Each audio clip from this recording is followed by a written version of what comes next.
God. I don't believe this. He's got one day. He's got it. Carl's really grumpy and all stressed because he didn't have the record. We didn't want to play so I won't say it. We didn't want to play a certain record he had lined up because it's rubbish. I know, but you do this every week. Because most of them are rubbish. So that's why we choose up. No, but 30 seconds to go on the track and you're saying don't want to play that. And you're going, it's stressing me out. You're meant to be at our beck and call. We've made you. We've made you. We got you out the gutter, and now you're getting greatest mind in the world and all that. That doesn't mean you can mess me about. If you were a doctor and you saved me life, right? There comes a point. In a way, we have, Carl. Yeah. Where were you going? Go on, what were you saying? No, what was he going to say? He was going to say something wise then. No, I was going to say, right, if you were a doctor and you'd saved me life, there's only so much that I could give back to you, right? Okay. What would be unreasonable? What would be unreasonable? Well, you know. Forget doctor. Don't forget because no, the doctor's that's its job, right? Supposing I was just walking along and I saved your life, I gave you a kidney, or I resuscitated you, or I dived into icy water. What could I hope from you then before you started going? Hold on. What would you be willing to do for me until you sort of got lost your rag a little bit because I was asking too much? So didn't I know you before you've sorted a lung out for me? No, I just gave you a lung, for example. Well, I'd be a bit I'd be thinking, why has he done that? Suspicious! But what I love though, Rick, is the idea of you jumping in icy water to save someone, giving them a lung. I can guarantee if someone was lying on the floor screaming they needed your help, you'd affect a foreign accent and go, I know, understand, and run off. Do you know what I did once, right? We went out a few weeks ago, right? And some woman had her handbag nicked, and she was all distressed. He said, chase the fella, Carl. You stood there. Let's be honest. Imagine Ricky chasing a criminal. Look at his little legs. He'd never get anywhere. I mean, he started to run, and then he passed Starbucks or something and nicked it for a short. How did this turn on me? I'm a bad man because I don't give lungs away. No, because no one would want my kidneys or my lungs for a start. Did you chase the criminal then? I did for a bit. He walked. No, you didn't. Did you? No, I did a little bit. We sort of spread out. We missed him. Where was it, and what was the situation? It was. Did you see a bag get snatched? Or something? No, she was sort of crying, and she was running. Some blokes came in, sat next to her, and then just ran off with her purse. And you walked after them. No, they'd gone, Steve. They'd actually gone, but it was just like a bit distressing because she was devastated. I know how she feels as well because I had a jacket, and you think, I've just got to find them now. Yeah. Where are they? Who are they? So she was really off her head with sort of like she was angry and sort of crying. Yeah. And it was horrible. It was horrible, wasn't it? Wasn't it, Carl? He's broken his mic now. Oh right, play a record. This Carl, is what are you doing, mate? I don't believe this. There's only 2 weeks to go. These should be special. Carl, play the record. We've asked you to play the record. Like you. Play live.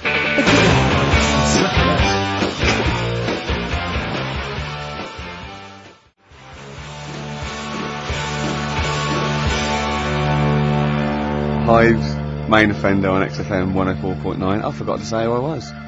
Go on, who are Ricky you? Gervais, who are you? Steve Merchant. And who's that little fella over there, little round fella? Tiny little Karl Pilkington. The funny little thing from the Smash adverts. Say, then they smash them with their metal knives.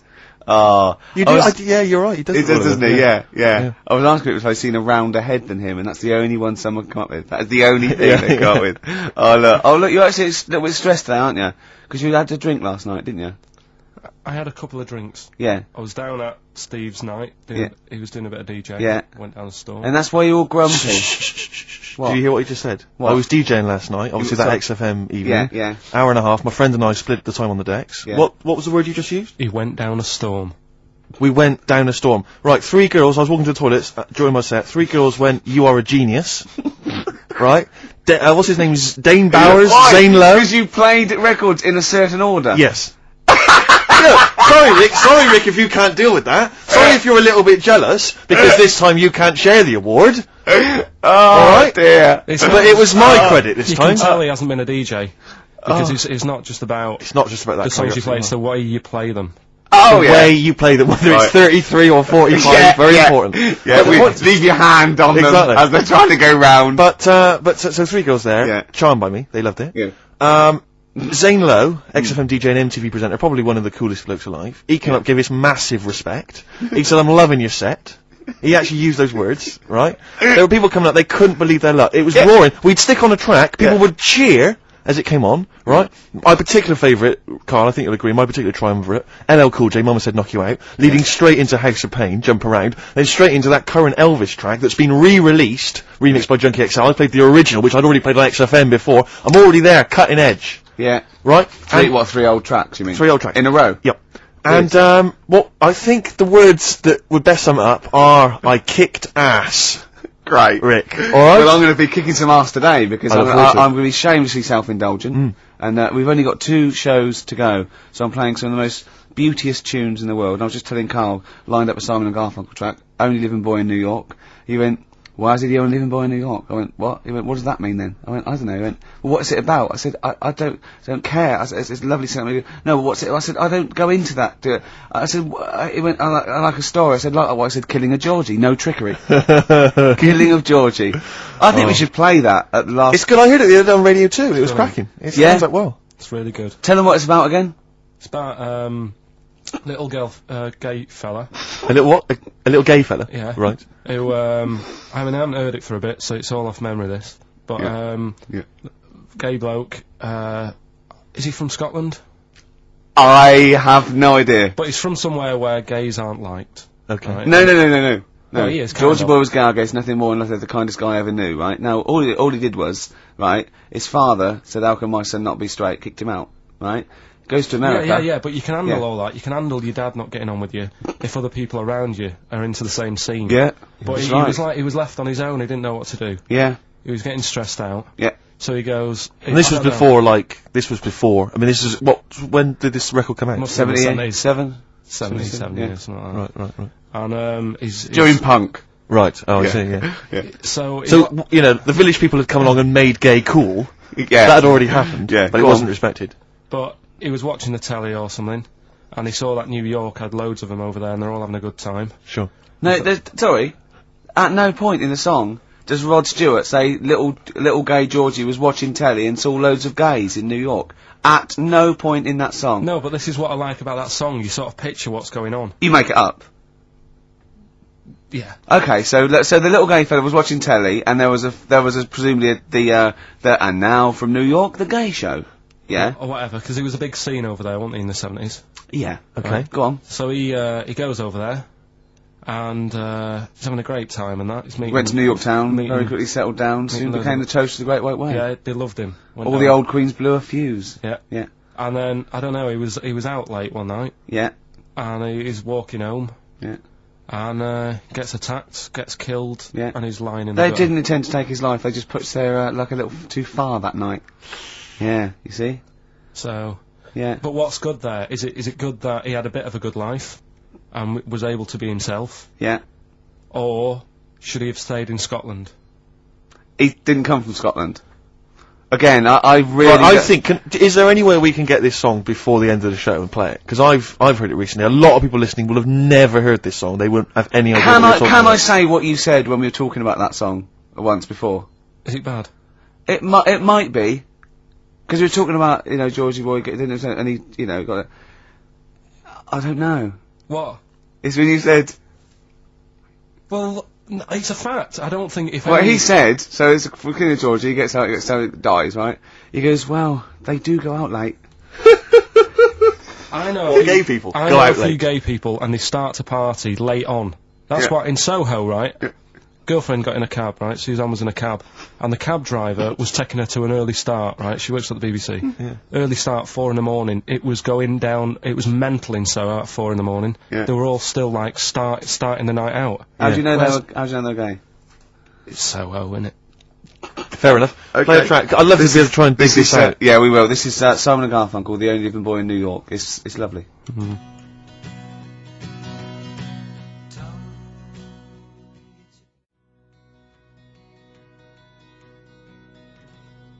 Only Living Boy in New York. Do you like that? It's got a nice feel to it. Simon and Garfunkel. Yeah. Lovely.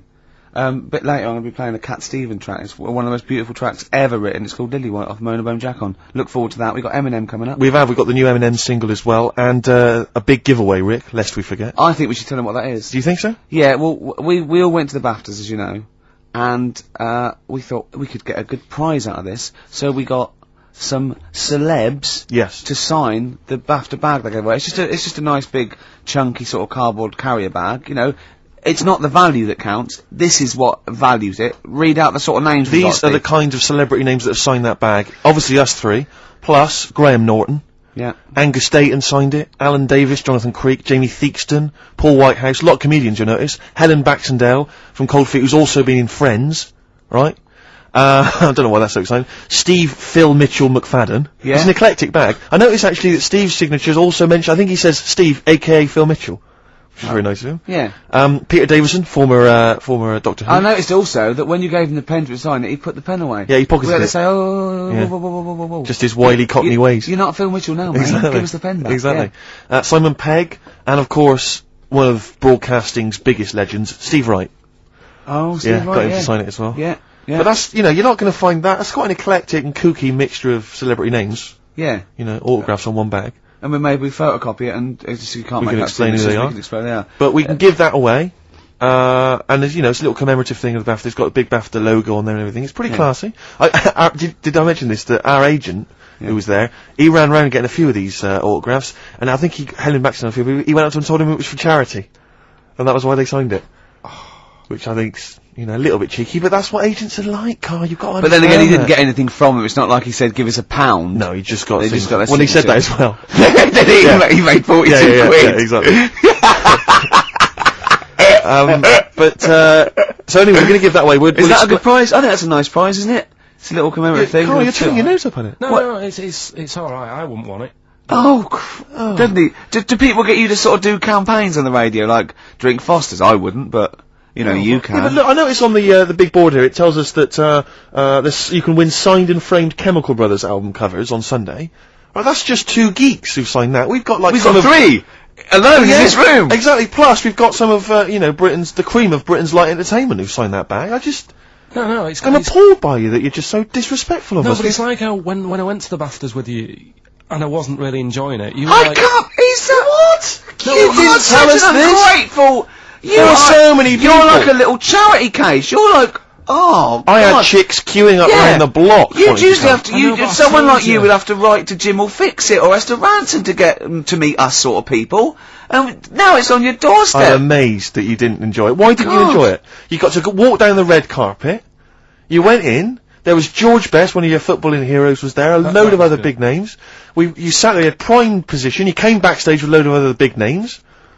Hey, you had a lovely bit of You were grub. filming this thing for the DVD we're making. That's you, a cameraman on our DVD. And yet you think, now you look grumpy because you had a couple of pints and I can't believe So it. tell us why you didn't enjoy it, because the ceremony, what didn't you enjoy about that? It was interminable, wasn't it? far too long. Wasn't it awful? 3 boring. hours. I thought you were going to say something. Really? Sorry. 3 hours. Yeah. I mean, I suppose for you two, at least, you know, you were going to get something. Sure. Yeah. But with me, it's like, I mean, I've never graduated or anything, so Have you not? I'm trying to think of a situation. Basically, I sat there for 3 hours knowing that I'm not going to get anything out of the night. Yeah. Right? Now, Sorry, when we invited you and you said yes, did you think you were up for an award? No, but I thought we were going to be sat round tables, having a nice bit of food, whilst people are going up there winning awards. Yeah. But 3 hours of the same thing over and over again. I mean, if a film's 3 hours in the cinema, you go, well, it's long, but, you know, I wonder how it's going to end. Yeah. But this was just like the same thing over and over again. Some guy going up, thanks a lot, cheers for the bit of brass.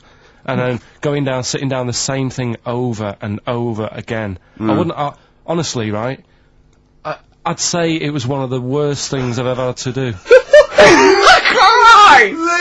I enjoyed the night afterwards when we did have a bit of lamb and a nice bit of veg and that. That was alright, and I went home and I was happy, and I got the little freebie bag that you're talking about that we're giving away.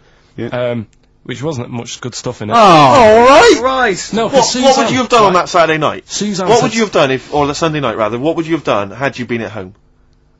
I would have stayed in with Suzanne, right, watching telly, having a nice bit of pate on toast or something, cup of tea, watching 24, but instead, I had to buy an expensive suit, so I didn't show you up, right? This is what I did. Yeah. How much did you spend on your suit? Well, in total, right, because, you know, the shoes and the suit and the shirt and the tie, it was about 600 quid. That's the most expensive evening ever. And that's what I'm saying to you. And the daft thing is, it's dark in there. I don't know why you've got to wear a nice suit. You can't wear a tracksuit, for goodness sake. It's dark in there!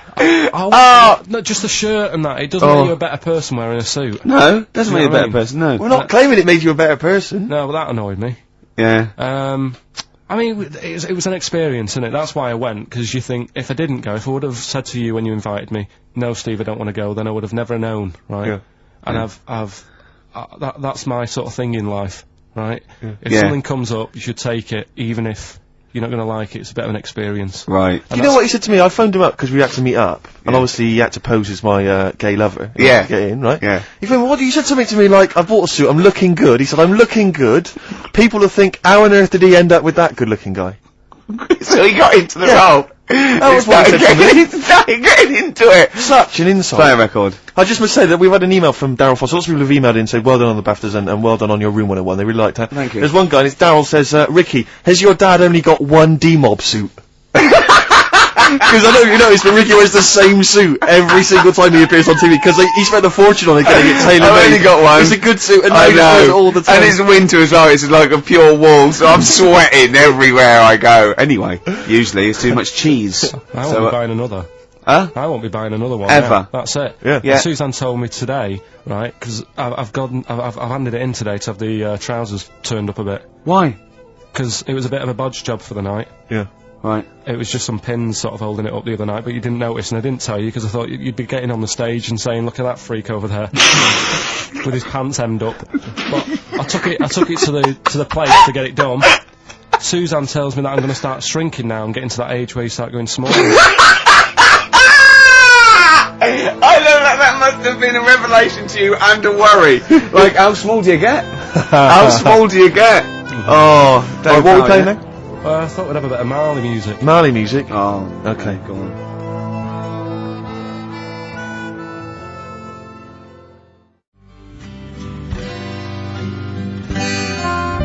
Badly Drawn Boy and something to talk about. Well, it's a good job we've got something to talk about because we're DJs on XFM 104.9. I'm ready to Fair with enough. Stephen Merchant. Got us there, Karl Pilkington. How you doing? Of course, you must have been excited at the BAFTAs, because we did bump into Dr. Fox. Oh yeah. Pleased with that. Yeah. What was the challenge again? I think the challenge We was was- you we- had to shout Foxy. Yeah, the challenge was, it's sort of like Jackass, but wimpy Jackass. Carl was our cameraman for the night because we were doing the making of sort of series 2 where we've filmed ourselves sort of writing it and doing bits and pieces and going to awards on it. And it's on me, and that my challenge, which I think, was it me that set my own I challenge? think you did. I had to shout Foxy and get him over. Yeah. And I bottled out You about bottled? 5 times. I just thought he was talking to someone. Yeah. I just thought, and then I did it, and where's the victory in that? Yeah. I shouted Foxy, and he came over and went, alright. I think, where's the victory? I remember Jackass, they dive off buildings and things. I was a little bit taken aback though, because even though he was joking and mucking around, he was swearing. You don't expect that from Foxy. Oh, behave. He was off Oh, duty. no, he and was. I mean, he's a- more than wrong, but he didn't expect it to him, because he seemed like a lovely bloke there, but he has is. got an enormous head. I mean, I'm not gonna. But I'm I've got not a problem with disrespecting that. him. I think he's a lovely guy, but Yeah. his head is huge. But it's You in think that proportion with his big body as well. He's a chunky wombat of a man. True enough. And It was so am I. It was problem getting him on screen. Sure, because of the huge head. Yeah. I was struggling. No, I know. Well, I know that Pop Idol people have worries about that. They had to get special lenses. Yeah, yeah. I love the fact that us 3 freaks can take this out of anyone. Stop there, though, Rick, because I was on TV briefly. There was a thing about The Office on Top 10 TV Bastards on Channel 4, and I appeared on there briefly talking about the show. And there's this girl who's a girlfriend of a friend of mine, and she's like, I saw you on TV last night. I went, yeah. She went, I'll tell you this, you're better looking on TV than you are in real life, and that's good for you. And I was like, oh, I don't know if that was a compliment, because it's like... Definitely not. Well, I'm not on TV, so it's not Yeah. beneficial in any way. Yeah, But that's like... I'm too right. You have to step out of the TV. That's like saying, I normally find you pretty repulsive. Yeah. My opinion changed slightly last night because you were on the box. Yeah. And I didn't know, it sounded like it was a Through compliment. the aid of a different... Yeah, through the aid of lighting and appearing like for 12 seconds on screen in small doses. God. You thought I wasn't as bad looking as I am in real A lot life. of people have phoned in and wondered if you are Morph grown up, because they've seen a picture of you on the website. Do you mean me or Carl? Carl. Right. Yeah. What do you mean? No, because people have seen you next to a picture of Morph, and it is exact. If you draw honestly, Carl, If you lay you down and draw around you, it's exactly the same shape as Morph. Yeah. Or the Pillsbury Doughboy. Or, yeah, gingerbread man. You do look like a gingerbread man. That's great. Oh, I love Carl. We think you're brilliant. We like looking at you, talking to you, hearing what you've got to say. We think of you, don't we, in the week sometimes? Rick, I had a bit of good news this morning. Go on. And I don't mean this in any way. I'm sure it's an emotional thing for her. But in the Sun it says that Dido, her wedding's off. Right. Just thinking, ding dong. Because for some reason, I don't know what it is, I was having a chat with my mates, I've always been under the assumption I could pull Dido. Because she's quite ordinary. Do you know what I mean? She looks a bit ordinary. She's quite an attractive one, but like... Would that be your opening chat-up line? You look quite ordinary. Dido, I don't think you could probably get anything better than me, because you're not too hot yourself. Exactly. My name's Steve Merchant. Actually, what I'd do is I'd go, right, I'm not going to meet you in the flesh, but I'm going to send a picture of you on video. Yeah, this is me on great. Top TV Masters. What do you think? See what you think. Yeah, and if you think it's good, well, I'm certainly no worse without the lighting and makeup, so don't worry about that. Exactly.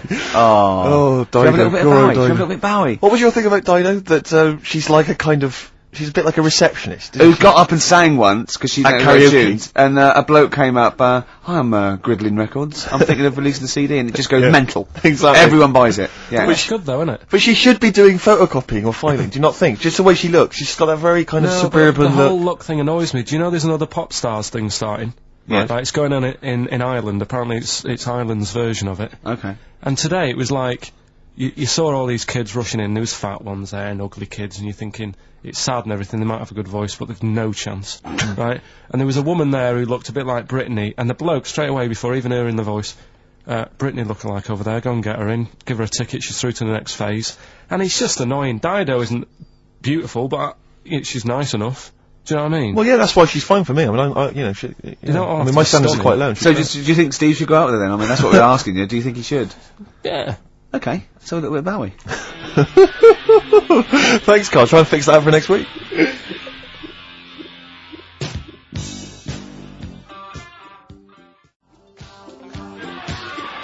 Fashion, David Bowie. We were doing a bit of voguing, sort of cross with body popping there, weren't we, Carl?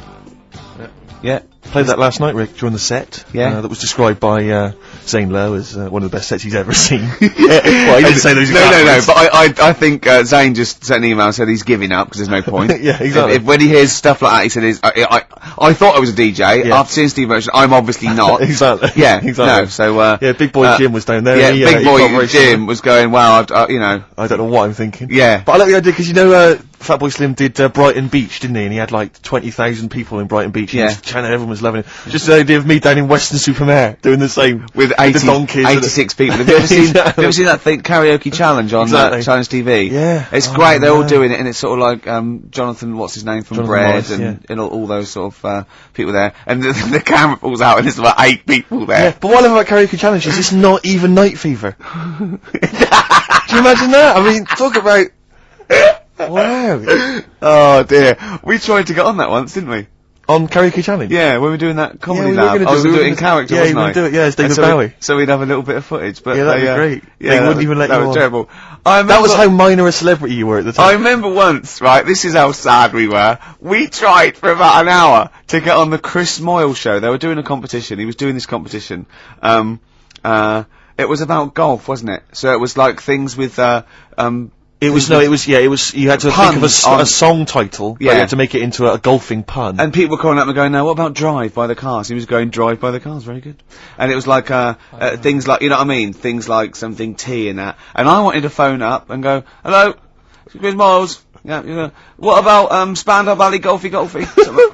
Just me. And I was just like, we tried. I was about 30 quid just to get on and do something stupid. How pathetic. And they wouldn't even let us on. What were the others? It's a good game, that. What? Oh, God.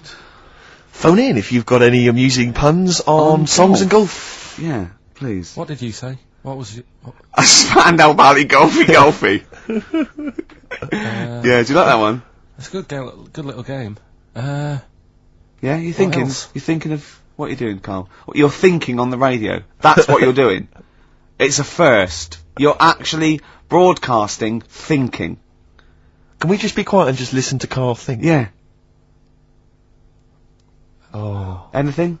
Got anything there? Any golfing puns? You know, some people say, Carl, it's impossible to catch yourself not thinking. Now, I reckon if there's one man in the world... Hole in my shoe. That fella in the young ones. Hole. And there's one on a golf course. He's got a little... Has he got a little cold as well? Because you're... Yeah, well, I was telling Steve before I went on the tube last Saturday night. Yeah. It kills me. There's every time I go on the tube, I just get full of a cold and everything. I'm full of flu, and it's down to going on the tube. Is it? Someone told me that every time you go on the tube, it's the equivalent of smoking 2 cigarettes. Really? Because of the sort of gunk and pollution down there. And have you heard the other one? And I always smoke 2 cigarettes on the tube. Yeah. Yeah. Because of my nerves. Yeah. Well, what's the name one about the Oh, here you go. all like the hairballs that are in the tubes Oh, because yeah. of like people stood on the platform, trains go whizzing past at high speeds, Yeah. right? Takes a bit of your hair off. Don't say anything. What, you mean don't question the science of that? No, he means... Because of my It doesn't head, affect him. Oh, I see, yeah. right? And apparently they all get caught up in the tunnels, and they have to like clean it out now and again because there's big hairballs on the lines. On the lines? On the train lines. Right. Yeah, it's a terrible place. So that's why I'm all bunged up. And that's when you came in today. I was like looking on the websites to see how much badness there is down in the tubes. Yeah. How much badness is there? Oh, loads. Is there a lot of badness? If you know how much badness there is on the tube, call in 08700 What sort of things did you 800 find? 1234. How much badness is there? It was just about, the germs, so there's no fresh air, and that's why I was asking you about people committing suicide on trains and that, how often it happens. And apparently 2 people a week. Was it 2 a week or 2 a day? It's 2 cigarettes. How many people is it? 2 people. 700 800 1234. How many people per cigarette is it like killing yourself on the tube? Call in. 2 people a week try and kill themselves or something. Right. On the tubes. Really? Bad, that, Yeah, it is. Terrible. Should we play a record? If you want. Have we got the big new Eminem single? No, I was gonna, We'll tease them with that. We'll play that a bit later. We are going to play it though. We're going to play the new Eminem single. We will. Plus, of course, obviously, we've got this big celebrity bag to give away as well. Oh, Bag of yeah, let celebrity me just do a images. quick Well, play no, a let's record and I'll play a record. explain We'll explain what the competition after that. Doves. Doves would be good.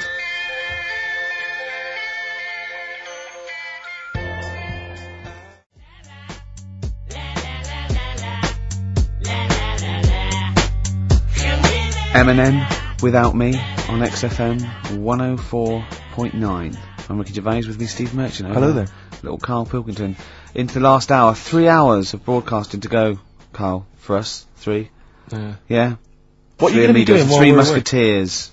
Because you'll obviously still be working here. You have a day job, don't you? What is it you do exactly? I make stuff. You make stuff. What, like furniture? Promos and stuff. Oh, right. Sort of a bit of in talk there, but basically like little trails for the station. Yeah. Yeah. That's what I do all week. Yeah. So you'll be back to doing that when we're off? You don't talk to anyone, do you, in the week? You just hide in your little sound booth thing, and you really don't talk to anyone, do you? Much? Not really. No. No, I mean, you might call up. Yeah. But no, I keep myself to myself. Yeah. Then you don't get bogged down in the office politics and stuff. Yeah. Is there a lot of office politics here? I don't know. I don't get involved in it. Oh, yeah. Proved your point. So when we're away and we're like out of action, who other than Suzanne, who will you talk to of the day? How will you get a sort of feedback from the world? How will you get sort of like input and... I always, if ever I've got like a question on anything, the internet's sat there and I can just go online and find out. The internet is good. It's brilliant. But it's not all verified. What do you mean? It's not all verified. It's not all necessarily factually accurate. Anyone can put things onto the internet. It's it's freaks and things that put on things one, right? like... Here's one that I read in the week, right? Go on. About this woman. Yeah. She was a bit of a punk. And, to get her hair done like she wanted it. Super glue? Right, no. She got lard. Apparently it's a popular thing, you might know. Put lard on your head. Yeah. And you put it in the oven. Now, apparently the heat that you get from the oven is different from the sort of heat you get from an hairdryer. Right? And she had to do that to get the style that she wanted. But anyway, she comes into money or whatever, treats herself to a microwave. Right? It's not true. Opens the door, jams the things, like the little catch, so the microwave works. She jams it with a screwdriver or a knife or something. Yeah. Puts the microwave on, sticks her head in, boils her brain. Don't be ridiculous. Right? Well, why is that ridiculous? Boils her brain. She boiled her brain. She boiled her brain. And this is what's good about the internet. I went straight from that, and there was a subject about brains. And do you know that Russell Crowe, when he dies, is giving his brain to charity or something, some sort of some people who can do stuff with it. She gave hers to Pot Noodle. Vesta. Yeah. Oh, That's boiling the a sort of skull. Yeah. That's not true. It's not true, Carl. It's the same as the woman who put her poodle in the microwave, isn't it? And all that. Just urban myths. They're urban myths. But again, where does it start? Someone made it up. Yeah. For a laugh. They're just too convenient urban myths. Everyone's you can tell an urban myth's not true because it's always this happened to a mate of mine, and when you say what happened then, they go, don't know, that was it. Was it? Was that it? Was it? Someone boiled a brain and that was it. There was no more story. Well, Were there any dates, locations, times? I think it was in Belgium. There's that one that a bloke, right, was going to get a phone call at 4 o'clock to find out if his business was, okay, right? And if he didn't get the phone call, he knew he was broke, destitute. So dead on 4 o'clock, the phone didn't ring, so he went up to the roof of his office and he jumped off to commit suicide. And as he was passing his window, the phone was ringing. Oh no. Carl, it didn't happen. Didn't happen. Think it through. Think it through. Who told that story? Who told that story? As he hit the pavement at 120 miles an hour. He's the only person who could have known that series of incidents. Also, why didn't And he he's wait? dead. As his life's at stake, why didn't he wait till 5 past? I'm going to give it 5 minutes, just in Just in case the lines are busy. Yeah. And what sort of bloke goes out, I'll call you at 4, okay, if your business, well, call me anyway. No. If I don't call exactly 4, then, no, you commit suicide. Commit suicide. I would, because if I don't call at 4, that's the end of it. Well, call me anyway. No, that's not the way I work. Why can't you just call me and tell me the other way? Well, I'm telling you how I do it. If you're bust, I don't call. Can't you just call to verify in case something goes wrong? What if it's engaged? It won't be engaged. Just commit suicide at 4, please. It didn't happen, Carl. The other one, right? A bloke, right? He's on a train station, and I'll tell you how I heard it. He's waiting for a cruise station, waiting for, and he shits himself. As you do. And so he goes, my train's in 5 minutes, so he runs across to Millets and goes, quick, Levi's, 36. The bloke just puts it in a bag, he runs onto the train, he goes into the toilet, takes his, trousers and pants off. His soiled trousers Yes. and pants. Throws them out of the window, I won't be needing those again. Cleans himself off, open the bags, it's a jacket! Oh. No, it didn't happen, Carl! At what point did he go into it and go, quick, Levi's 36, and the bloke went, sorry, Levi's 36, what, a pair? No, shall I wrap them? Them? It, shall I wrap? Just wrap, whatever it is. Do you want to look? No, I'm not looking when you're putting it in the bag, please. Right? 36 way story, so, don't say anything. I've told you 36 Levi's. They put it in a bag and charged me for it. Yeah. I don't want to discuss it further. Yeah. There was one, Here we go. there was one about a woman whose husband died, and she had him cremated. Yeah. And made like a little egg timer out of him. Mm. And she said, I did that, so it can still help around the kitchen. Well, that might be true. That might be a joke. That's quite sweet. That might be That true. is a true story, again. It was all No, not right. again, because the ones I just told weren't. Nor is the boiling the brains in a bag curry microwave. Head story, true. Yeah. They're too convenient. Will you be buried or cremated? What? Will you be buried or cremated? I don't know. Cremated. I imagine. Like you, Steve? I don't know, it's out of my hands. Yeah, I haven't thought about I've it. not thought it through, and No, to I be don't honest. care either way. Have you heard the one So about... Sorry. I'm just worried that we're getting into a macabre world now of ashes, boiled heads. I think we should play some music, let people just calm down. Levi's. Just think about some of the urban myths they've maybe heard, assess them, maybe they are absolute bollocks, Yeah. and they can move on from it. Well, Yeah. it's just that, the death thing, right? Yeah. there was an argument on there about, do you know that Twilight Zone or whatever it was, Tales of the Unexpected? Oh, yeah. Where the woman got buried alive. Yeah. They were saying how, like, years ago, they'd bury people thinking they're dead. Yeah. And they've recently, like, dug coffins up, and then the people who were in the coffin weren't dead. They might have just been, like, in some sort of deep sleep or whatever. And they've lifted the lid off. Yeah. And there's scratch marks on the thing. Yeah. And that's pretty scary. And Makes you think. I mean, I hope they check these days. That's all. I'd like to play a beautiful song now by Cat Stevens called Lillywhite. It's lovely. A song for the lovers room? Yeah. The big cell.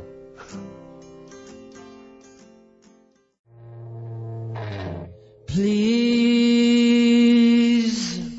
Cooper Temple Clause there. Who needs enemies on XFM 104.9? Well, it's competition time. If you want that celebrity endorsed bag from the BAFTAs, Jane had a good idea. Go on. She thinks we should revive sort of Swap Shop because a I love competition. Swap Shop. I think it's a great game. It's great. It was great, right? But a competition or just saying why you need it, right? This way, you know, it's how much you can give, and I think it should be right. What will endorse Karl's life? A theme of the season, I suppose. We're ending a season now of this show, aren't we? And one of the big themes is really develop Karl, enhance Karl. Rejuvenate him in some way. What do you think Karl would want? Have you got something he'd love? It can be battling tops, you know, and you've got to say why he'd love your old battling tops. It can be a book. Sorry, what's a battling top? Was this something you used to take to school, like, with your hoop and stick? No, it was a little and your game. baked potato? It was in the wrist action. And Go on. it was like little tops, right? You'd have 4 players, right? You'd wind it around like with cotton, right? And hold a little, I'm getting excited thinking about it. I don't know what you're talking about. No, I know, I'm getting overexcited. It was just battling. Was this something like... And you pull it, yeah. I've had And it one. goes mad. Don't yeah. send one of them. I've had one. Don't give any clues. It can be some educational, it can be some personal to you that you think you might enhance. So, the competition is, basically, if you want that bag... So let's just explain what the bag is. It's one of these sort of cardboard giveaway bags that we got at the BAFTAs. It's got a nice big picture of the BAFTA logo. We got it signed by Graham Norton, Angus Dayton, Alan Davis, Jamie Theakston, Paul Whitehouse, Helen Baxendale, Steve, Phil Mitchell, McFadden, Simon Pegg, Steve Wright, obviously the 3 of us. And, you know, it's just a nice little sort of, you know, if you like kind of autographs, or if you're an autograph hunter or whatever else, or you just like the bag. Or you like the show, you know, or you then, want a little piece of Karl. Or a you little want bit to of give history. Karl something, a bit of yourself, or Exactly. to enhance his life. So let's get it straight. So it's something that you have. It doesn't have to be very expensive. It doesn't have to No. be necessarily a worthy thing. It could be something you've made. Karl has to go, I want that. Something that enhances Karl's life in some way. Something that will make his life a little bit more special, a little bit better. Yeah. And this is a write or email only. We don't want your phone calls on this because we're just too lazy. So what can make Karl's life a little bit more special? And we'll give it away next week. So you've got a week to email or write in with your suggestions about what it is that you'd want to swap for this this celebrity band. Is it karl@xfm.co.uk? Yeah. Or you can write XFM, PO Box 1049, London, WC2, H7XX. Yeah. Give him out again, Rick. Sorry, you ought to maybe mention something like, you know, Gervais bag. Oh, I think Karl Swap Shop. Karl Swap Shop. Or, Well, let's not confuse it. well, it's just good to have a good name. Okay. What are you thinking? Is this going to take as long Is as this the thinking on golfing radio puns? again? Is this thinking on radio again? Alright, we'll just do So, that. hang on, it can't just be Karl@XFM. Is it not Karl.Pilkington? Yeah, with a K. But the thing is, why are they emailing me? Because I'm not taking any bribes. They've got to send the stuff in. No, Of course they haven't. they But as 100 people send something and you send 99 back. No, I won't send... Oh, yeah, I see what you mean. Yeah, no, they just email or Leave write it in to with a us. suggestion. Oh. Make sure that you mention who you are if you're emailing and leave a telephone number as well. We need a telephone number, we've got to call you back. Let me give you an example. I like the bag. I want the bag, right? I think this would enhance Karl's life because I am sending a Feng Shui book. Something like that. You know what I mean? I am sending Karl a teddy bear. You have to explain why, though. Obviously, Yeah. we can. Why you think it is, you know? This And is it can getting be- so it much can more be- complicated than it needs to. I'm bored with it. It was such an easy idea. Throw before. the bag. Well, burn the bag. Give out the Burn addresses again, the Rick. bag. Okay. It's XFM, PO Box 1049. That's easy to remember. London, WC2, H7XX. And the email? I can't remember. Karl.Pilkington@xfm.co.uk with a K. With a K. Alright, well done. Yeah. Man alive, that was exhausting. Any I'll tell you clues, what, Karl? What would you like? What would you like? I really don't know. I honest to God, I can't help anyone out here. No. You just see something you like when you see it. Well, there might be something out there that I don't know about, and yet it is. I'm sure there is. Do you know what I mean? I'm sure there's something out there you don't know There's about. things in this room you don't understand. No, but Okay, look, we played it before once, and I know you were charmed Yeah, by it. I love I'm a this. big fan of this. This is Absolutely from love Amy Mann's album Bachelor No. 2, and this is Red Vines playing.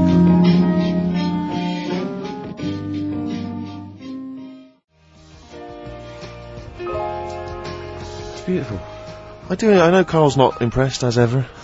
I don't know what your criteria for music appreciation is at all, Carl. it's just like you build them up as being something really good, and then I hear it, and it's like. Oh, But I don't know what it is that you're expecting to hear. What we meant to means say. it's really good. What we meant to say. Oh, this is This all is a mediocre track. This is all right. Listen, Go on. when you played Simon and Garfunkel, Yeah. right, they've got their own unique sound. You know Yeah. it's them when they sing. Yeah. That could have been loads of women who I know. It could have been loads of women who you know. You only know your girlfriend. What I mean, Sheryl Crow sounded like Sheryl Crow to me. Yeah, but Well, Crow, only superficially. but Mann's been around longer than Crow. Who knows what, influences she may have had. That sounds like a fable, doesn't it? Man's been around longer than Crow. Eh? But, see, no, I mean, that's just, there's a number, let's be honest, Rick, I mean, there's not that many great female artists, are there? Oh, hey, be careful there, Steve. Some of the sisters out there will be disagreeing with I'm you. not saying that they can't sing a beautiful song, I'm just worried they can't write the material. I'm thinking of Bush. I'm thinking of... Aren't we all, Rick? Aren't we I'm all? thinking of armour trading. That's true enough. I am thinking of... Anastasia. Anastasia. I know you love Anastasia, don't you? You I love love that her- new one. I love that new one. I mean, I don't It like that sounds sort like of the stuff, other two. but it's sort of, there's a good chorus, and I can do her dance. That dance at the end when she puts her arms up. I like She that does one. sound like she's very much the new Tina Turner. Yeah, no, that's the only one I've liked, yeah. And Well, me and Steve think that she's sort of like one of those people that go out with her daughter. I think the reason is because if you notice, she always wears sunglasses. Yeah. And I'm sure that because she claims to be something like 28, I bet she's like 40. It's like one of those She's got 40-year-old crow's feet. women who come from Essex, but they come with their daughter's 21st, and they're going, your mum's mad. Yeah. They think we're sisters. They're like, I'm 40 and Yeah. she's... She always flirts with her daughter's boyfriend. Yeah. She's like, where are you going? We're going down, we're going down Millionaires. Your I'll mum's come down mad, myself. look. Your mum's got a bra off. Yeah. Don't you think she looks like that, Carl? Yeah. I can't picture her. You can't picture Anastasia? No, she wears glasses. Sunglasses all the time, yeah. No. I You're can't. not into this, are you, Carl? You've get this whole sort of broadcast thing as just... You're fed up with it, aren't you? You can't wait to finish next week. Well, it just seems I can't say anything right. Why? Well, whatever I say isn't right. Or funny. No, but do you know what I mean? What? Because what are you upset about? Well, I laughed at the urban myth, but not being true. Mm-hmm. Yeah, and But one of the things, I'll tell you, that if you take nothing else away from our time on the radio, it should be to be more inquisitive. When a piece of information comes to you, don't just take it at face value, query and question it. That is what has made Ricky Gervais one of the premier thinkers in this country. He will not accept anything on face value. He queries everything. Anastasia, she looks glamorous and wait a minute, those glasses, what do they suggest? Actually, she's 40, I'm not going to buy her records. and that's Things like that. and that's libelous. That's potentially libelous. So, You see? so, hang on a minute. Roy Orbison then, was he starting to look old? We're not saying everyone who wears sunglasses is necessarily older than their years. No, we're not even saying about Anastasia. We're just doing about an image, one of those sort of like ravers that goes to their daughter. It was a little bit of light observational comedy, to be honest, Carl. You've seen through it, mate. Yeah. You've torn it to shreds. She's not 40. You know what I mean? She doesn't hang out round with much younger people, chatting at their boyfriends. It wasn't true. What do you want? What do you want in life, Carl? Tell me now, because me and Steve can probably sort it out. That is true enough. Come on. What do you want? What's the best thing? What would you make do now? your What life song? happy? If you could play any song now, what would it be? Well, we're going to be spinning one of my favourites later on. Killing a Georgie. Killing a We've Georgie. sorted that out. You've probably got a lovely few gifts you can choose from, just because we got a few signatures on a piece of paper. Do you know what I mean? Yeah. What more do you want out of life? I always find that Do you want a cat? You want a cat, don't you? it's the things that you don't think you're going to get that you enjoy the most. Right? Go on, like what? No. Well, like, when you go out for a night and you're expecting just to have a simple little drink and it turns out to be a really nice night, you see people you haven't seen for ages. Yeah. Now, the BAFTAs, so sort of, you expect so much, He's having a go, isn't he? that when you get there, you get that little bit of veg as a starter, and you think, look at it, they've tried to make it look good, but really, as I said to you, I mean, you don't eat veg, which No. I find mental. But like the starter that we had, that was like, how would you describe that? It was a veg pie. It was like, I thought, I was starving when I came in there, right? And from the, stairs, I could see the tables, and it looked like there was pate laid out, and I was getting excited, I was salivating. Got there, it was a vegetable pie. I said to Steve. So, Vegetable pie. okay, someone took mine, It I gave wasn't it a away. vegetable White House pie. took mine, didn't he? Yeah, but Rick, you won't eat anything. We've discussed this before. All you'll eat is pizza and crisps. Do you know what he said to me in the week? I was picking up my food in the BBC canteen, and he went, right, I'm honestly thinking of stopping having lunch with you. I went, what? He went, it winds me up. I went, what? He said, it winds me up. It winds me up. You won't eat anything. That's a lovely bit of chicken there. You're not eating that. You're not eating that. It winds me up too much. Like you get irritated by people, noise. He said, you eating, it just winds me up, Gervais. And then he went, you're a cock. Yeah. It really annoyed me. His eating habits drive me mad because he's constantly whinging about the fact that he thinks he's got cancer. Every 25 seconds. Wait a minute, I can feel a lump, I can feel a lump. It's your cock. No, it's not, it wasn't there before, it wasn't there, it's a lump, I'm dying, quick to the hospital. How many times have you been to, like a doctor's clinic and sat in the waiting room, right? Carl, how many times have you been there, right, with a friend of yours? Twice I've been with Ricky. One time when we were writing the first years of the office, we were writing in the waiting room for the doctor. Because he had to go in there and because he thought he had testicular cancer. I swear to God, I'd seen he the thing thought he had about testicular it, cancer. and I just said, and he said, I never worry about that again. He said, no, you're not in the risk group now. The other time was, But wait a minute, you had to go in there. The other time was, I thought I had, stomach cancer, and she went, why? I said, oh, God, he said, when you get a sore throat, do you think you got throat cancer? I said, I have thought that, yeah. And she sort of said, get out of here, you idiot, and that's what I like that when they do that. But I think it's sort of since my mum died of it, and I just think, oh God, it's in the family, and that's the thing I worry about, but yeah. don't you prefer, I mean, I don't go because it scares me.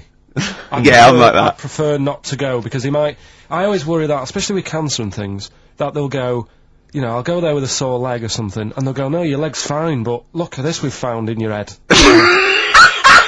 If it's a brain, you'll be laughing! No, but do you know what I mean? They'll find something, because none of us are perfect, and as you get older, you get little moles and stuff, and they'll say, oh, we best get rid of that. And it's like, leave it alone, it's not causing any problems. Arguing!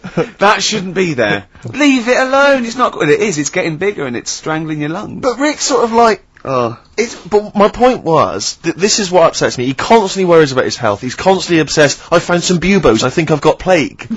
every 10 minutes he's got something. I started choking once because I thought it was some dust, didn't I? Yeah, he swallowed some dust. He started choking like he'd swallowed a fishbone, right? It was literally, I thought he was going to die. And he panicked and he shouted, right, I'm choking, I'm going blue, and I'm trying to hit me, and he's hitting me on the back, and he shouted, I don't know the Heimlich manoeuvre. Yeah. And I was choking and dying, but then I wanted to laugh. Because he panicked going, it's like, if he's gonna die, I want him to know that I didn't know the Heimlich manoeuvre. I did everything I could, but I didn't know the Heimlich manoeuvre, so that was why I couldn't have saved him. Dear. But my point is this, he worries about his health, and yet he eats like a child. He eats crisps, constantly, Coke, he keeps going, oh, I've got a headache, drink some water. Yeah. No, boring, hate it. I did say that, yeah. Chips, pizza, sausages, beans and chips. I have never seen someone eat so much. Sausage. I don't know how he's not bored of it yet. Sausage, chips and beans. Everything's got to have cheese on it. Parmesan cheese, please. On anything. Why don't they leave it in a restaurant as well? Seriously, why don't they leave the Parmesan cheese? It's like it's gold dust or something. The salt, have as much salt as you want, but they come along, and I found myself sneaking. I've said to Jane, look out, is the waiter looking? And I've leant over and did some more Parmesan. I feel really guilty. Just leave it. It was on a trifle. You don't need cheese on dessert. I've explained it to you. Oh dear. So this is why I get angry, and that is why I'll tell you this, what if I had to be on, I mean, Ricky was on Room 101, if I had to be on there, I'll tell you this, Ricky Gervais would be the first person in there. He'd be straight in there, man, because I got a list as long as you are. What did you think when I said, annoying people, like making noises? Unbelievable. So, you talked about, annoying noises, and that, people that make noises that are annoying. He is the most irritating man I've ever met, and I swear to God, I don't mean that as an insult, you really are, because you go out of your way to be insulting and irritating. Thanks. Well, that's fine, but you'd be straight in there. Yeah. In fact, we should do this next week for Carl. We should draw up a list of Carl's hates, what he'd put in Room 101. Oh, Think about that next week, That Carl. is genius. Next week, so we got the competition, we've got Carl, I'll tell you what, let's play a record and do White Van Carl. Yeah. And just let's slam dunk this mother. That's true enough. What are you gonna play? Some Alpine Stars. Okay.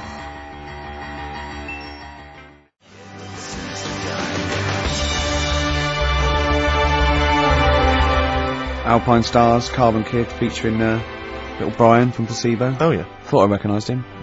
Yeah, so like that. Right. White Van Carl. White Van Carl.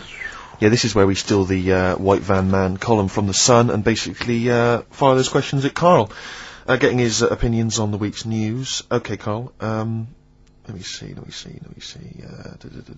Okay, what do you make of this? The average woman, apparently, takes 27 minutes to get ready to go out. Did you know that?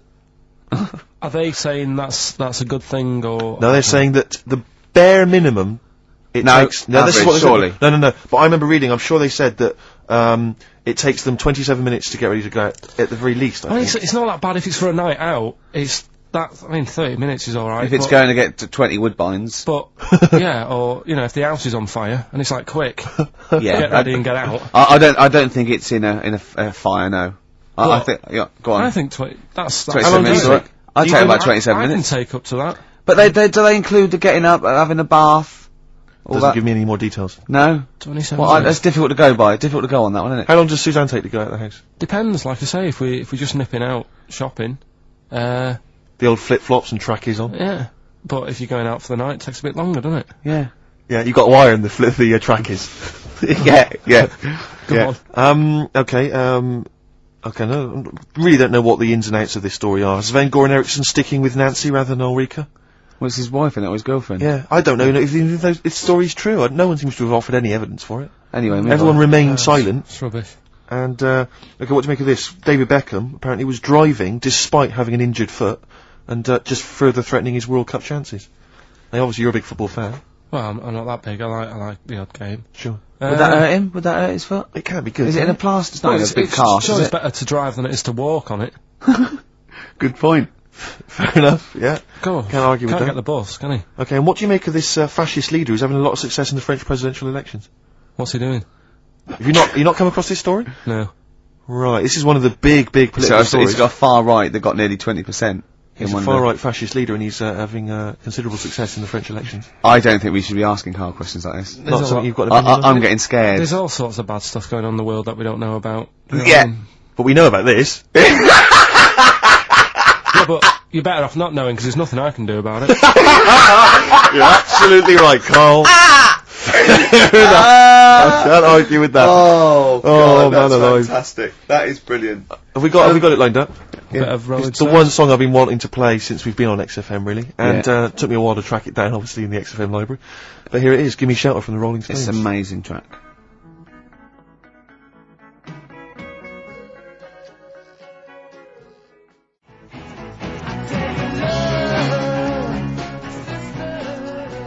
Give Me Shelter from the Rolling Stones. That's Surely, if there was a soundtrack to the Vietnam War, that would be on there, wouldn't it? Can I just reiterate this this giveaway then? We got this bag signed by a number of celebrities, Graham Norton, Angus Tate and different people on there. Yeah. And if you want to win that, then you have to email or write in with what you are willing to swap. Okay, so you need to swap something, and something which will enhance Karl's life. It can be anything. You could have made it, you could have bought it, anything. But you have to have it. You can send it to us in exchange for this this signed bag, and you can email Karl, Karl.Pilkington, Karl with a K, Karl.Pilkington at xfm.co.uk, or you can write to the bag or Ricky Gervais's big. I've just bag. realised why I've been saying Karl with a K, because you can have Karl with a C, can't you? Yes, you can. As in Cox. Absolutely. You can write to XFM PO Box 104.9, London WC2 H7XX. All right. Okay. Right. Well, Alright. there's going to be a bit of a change, isn't there? Yes, that's absolutely right, Rick. Normally we would end the decided show, obviously, with just- a song for the ladies. But because it's sort of Karl's penultimate show, and we're going to play one of his favourite tracks. What are you going to... Yeah, I just thought we could play this. It is obviously the Killing of Georgie By Rod Stewart. by Rod Stewart, and this is there. And Karl Pilkington for the last time, Indeed. I'm afraid. Yes. So, we're going to have a little bit of a chat. We're sewing up some things with Karl. Indeed. We're giving away that prize, that BAFTA bag, and, Playing some great music. And we're just, I'm bringing in my favourite tunes. I'm bringing the Smiths, Radiohead, Cat Stevens, David Bowie, Neil Young, the classics. Steve's doing the same. Indeed. Well, Karl, the last time for, apparently, someone's got it a bit wrong. We're not actually away for 6 weeks. We're away for about, We'll be back in, August, won't we? Bloody hell. Yeah. No, don't swear. Yeah, that's outrageous. On the last show, you have to say that. Already brought the tone down. Yeah. Cheapened it. And I think it's blasphemous as well. Yeah. No, it's not. No, hell isn't, is it? Isn't it? No, I don't think that's not blasphemy, is it? Taking hell's name in vain? Yeah. Yeah, but what was it you were saying the other week about the Queen Mum used to have the right mouth on her? What? I don't think we said that on air, Carl. What? No, but last week you Yeah. were saying about bad language, and I was saying, there'll come a time when bad language isn't, doesn't matter anymore. You can F and Jeff and stuff. Oh, I know what he's talking about, Steve. Really? Right, let me explain to you, the listener at home. Carl was worried about swearing, and as a joke, off air, it was last week, we were saying that in the 1940s and 50s, the Queen Mum used to say things like, and we were quoting things she'd said, like, but putting F's and C's in there, and you believed us. What, so this whole week you've believed that we somehow had knowledge that the Queen Mum used to swear like a trooper? We were doing fake quotes from her in her voice, but putting in F's and C's, and you believed us. I mean, I didn't even think, I thought you were going along with a joke, but it obviously made an impact. Carl, we've said this, you've got to question and query everything. You can't take things at face value, certainly not if they come out of the mouths of Ricky Gervais. Yeah. Alright. Yeah, sorry about that, Carl, it was a little trick. Is there any other things now that, as Is you there look back anything over we've the said that time you've been we've thinking about that I can tell you now that was a lie? Anything you've maybe queried or questioned, you've thought, that doesn't seem right? That maybe Ricky's told you? Something might come to me Okay. later on, but... Okay. Well, what about, Carl, I mean, we love you, right, obviously, we know that, and we've got great affection for you, we look forward to this, I'm gonna miss you, really, and I'll tell you what, you've got a heart of gold. Now, wait till you see what the record is, Steve, and you'll see what I've done. Is it Heart of Gold? Yeah. Brilliant. Brilliant. Alright, that's why he's a bronze award winner at the Sonys. I don't get up for bronze. I don't get out of bed for bronze. No, that's a waste of our time. Karl Pilkington over there on XFM 104.9. Winner of a bronze award At the Sony Radio Awards. The Radio Oscars. So Man Phil alive. Jupiter said. That's what he called them on Liquid News. I'll tell you this, Rick, I'm not used to being on a table with losers at an award ceremony. No, I'm glad. I didn't want to come in to do the final show. No. I went straight over and sat with Pete and Jeff, didn't I? Yeah. I went In over to Radio the, 4. I went over with Paul Gambaccini. I went over said- to BBC World Service. Yeah. It's a lot funkier. A lot cooler. Won an award. Yeah, won they an award. swept the boards. Yeah. Bronze is nowhere. What was the mood? What was the mood here? Silver's, what was the mood here? Because the day after, because people were, let me tell you that, I think XFM deserved an award, and I thought it was criminal, actually. But what I did like, that we certainly had the room, because Pete and Jeff said good luck to us and Christian, that was really nice. And then someone else mentioned it, James Nesbitt. James Nesbitt said, XFM and stuff, so it certainly had the... Gambaccini said something about it. Yeah, Did so he? it certainly, Gamba? it certainly had the room. And for a local, you've got to realise it's a local radio station, and it can't compete really with Radio 2 and Radio 4 and But what was the mood the day after, here at XFM? It was alright. I think we expected a few more, But you shouldn't take these things seriously anyway. No. They're But what very I did- flattering, but what but I you didn't never realise, take Rick- awards seriously. But what I didn't realise is you have to pay thousands of pounds just to nominate. You're joking. Just to get into the running for an award. So you've already, they've squandered thousands of pounds. No, it's just not to thousands, It is is. it? Well, it mounts up because you pay to enter. And then right? the table. You've got to buy like mini discs and that to send your stuff in on. Which Sure. ends up with Sony mini discs. Oh, I see what you're saying, I'm Carl. not saying anything. No. And also then you've got to pay for the table Right. and the food and the drink. It's a few grand. I swore on live television as well that night. Yeah. But I've never done that before. I've sworn before, but never accidentally. And we were being interviewed for, and Christian was sort of like, quite, being a bit boisterous, and he must have brought out the worst in me, and I just accidentally said the F word, and I apologised straight away. I didn't want to embarrass Phil Dupas. He was doing a He good does job. that himself, yeah. but I was thinking about yesterday, and you're saying a bronze isn't worth having, right? Yeah. But, say like... We're only joking. None of them are worth having, but they're very nice. They're very nice to No, win. bronze and is it's- pointless. But you say that, because like, bronze is like coming last, isn't it? Yeah. Yeah. Right. Yeah. Can you tell me the name of the person who won the marathon this year? No? Yeah, but that's because we're not sporty. Well, I'm sure there's listen. lots that can. But Yeah. then, the guy who came last, who was in the swimsuit, People remember him. And No, I don't remember his name either. No, what's his name? No, but he was 6 days late. I mean, he was really Yeah, but bad. what's his name then? You see, no one's remembering either. No, but if someone said who won the marathon, I'd go, I don't know, but there was that guy in the swimsuit. Well, I'd say I don't know. It was a woman. Yeah. She had shorts on and trainers. I'm just trying to make My point is, what they will remember is that we were losers. That's what they remember. They may not remember our names. Yeah. They'll just point and shout losers. We're all winners, though, aren't we? We're all winners, really. For taking part, sure. Yeah. And it's all subjective as well, isn't it? Go on. I mean, I'm not going to moan about awards because you've won a lot of them. It's like saying they don't mean jack. But Yeah. at the end of the day, right, there's some shows that won awards and you go, yeah, that's worth an award. I think you've got to treat it. I mean, some awards actually boost your profile or career or your cachet or everything like that. Some it's just a nice night out when it's nice to win, but I don't think you should really take any award that seriously. What worries me, though, Rick, as I mentioned on the night, is that when I was at school, I mean, you look at me now, you probably think he's an athletic kind of guy, he's a sporty dude, you know, but at school, bizarrely, that was not the case. No, what were you, a bit of a lanky beanpole? It turns out, You're joking. Yeah. Oh, right, okay. So, and yet I got a silver, in the high jump. Yeah. And I've done better in the high jump, right? Did no training whatsoever, did no Yeah. practice, just turned up. You were 2.5 foot taller than every other person in your class. Yeah, but wait a minute, people think that if you're tall, that makes you easier, it makes it easier for you to do the high jump. Surely not, because I've got all that leg to get over the pole. That makes it harder for me, surely. Don't talk rubbish. What are you talking about? Well, of course, the taller you are, the more chance you got at the high jump. Well, explain Everything that else to being me. equal. Oh, what? Are you okay then? So, is it harder for a 6-foot man to step over a matchbox or a baby midget? A baby midget? That is tiny, Rick. Hang on. Here's something I've learned, remember? Go Going on. back to, like, show 4 or whatever. Go on. What is it? For? The flea can jump over the London Eye? No! No, it can jump the equivalent of if it was a 6-foot man. It can jump about 6 inches high. A flea cannot jump over the London Eye. Yes, it can. Yeah, it can. And Tell your kids that. Carl. Oh, remember. Oh, a flea can jump over the London Eye, and an ant can lift 3 Volvos.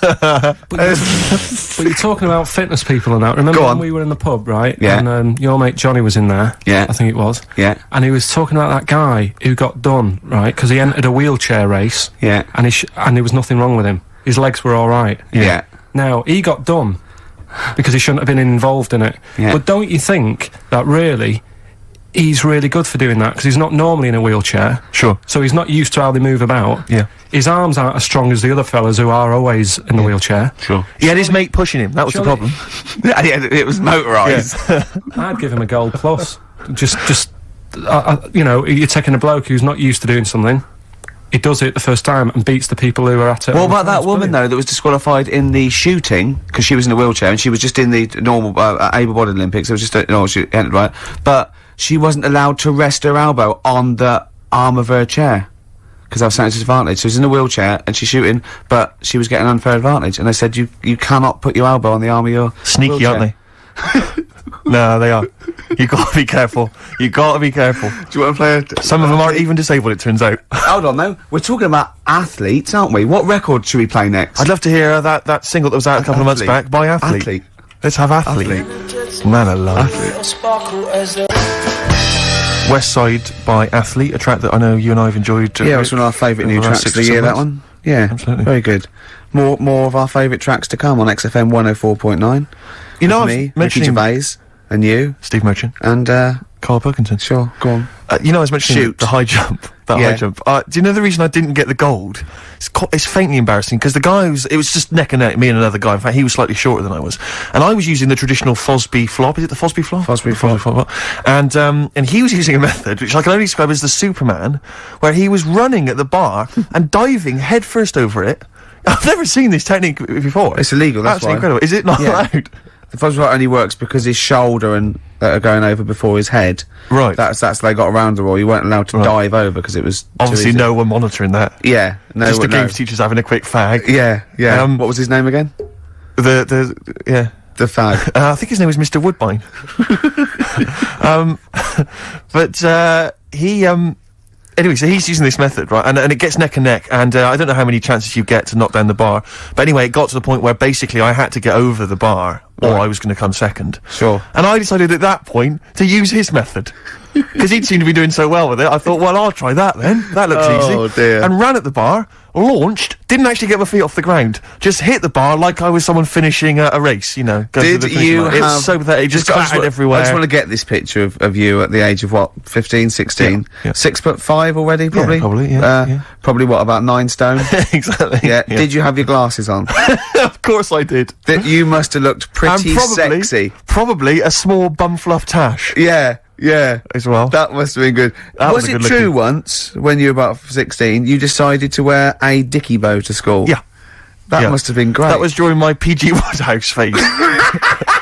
It's not. Yeah. You thought you'd be a hit with the ladies if you were more sophisticated. Well, not only that, I thought it'd make me kind of kooky and eccentric. Yeah. Like I wasn't already. 6'7", goggle-eyed. Yeah.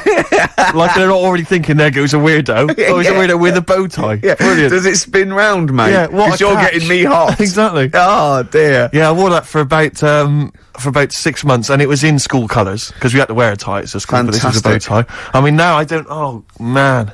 I can't believe it. I don't know what I was Carl, when you were, a little Pilkington, right? What was, if you had hair, what would it be like? What do you mean? Well, you obviously had hair then, back then. What was the, style?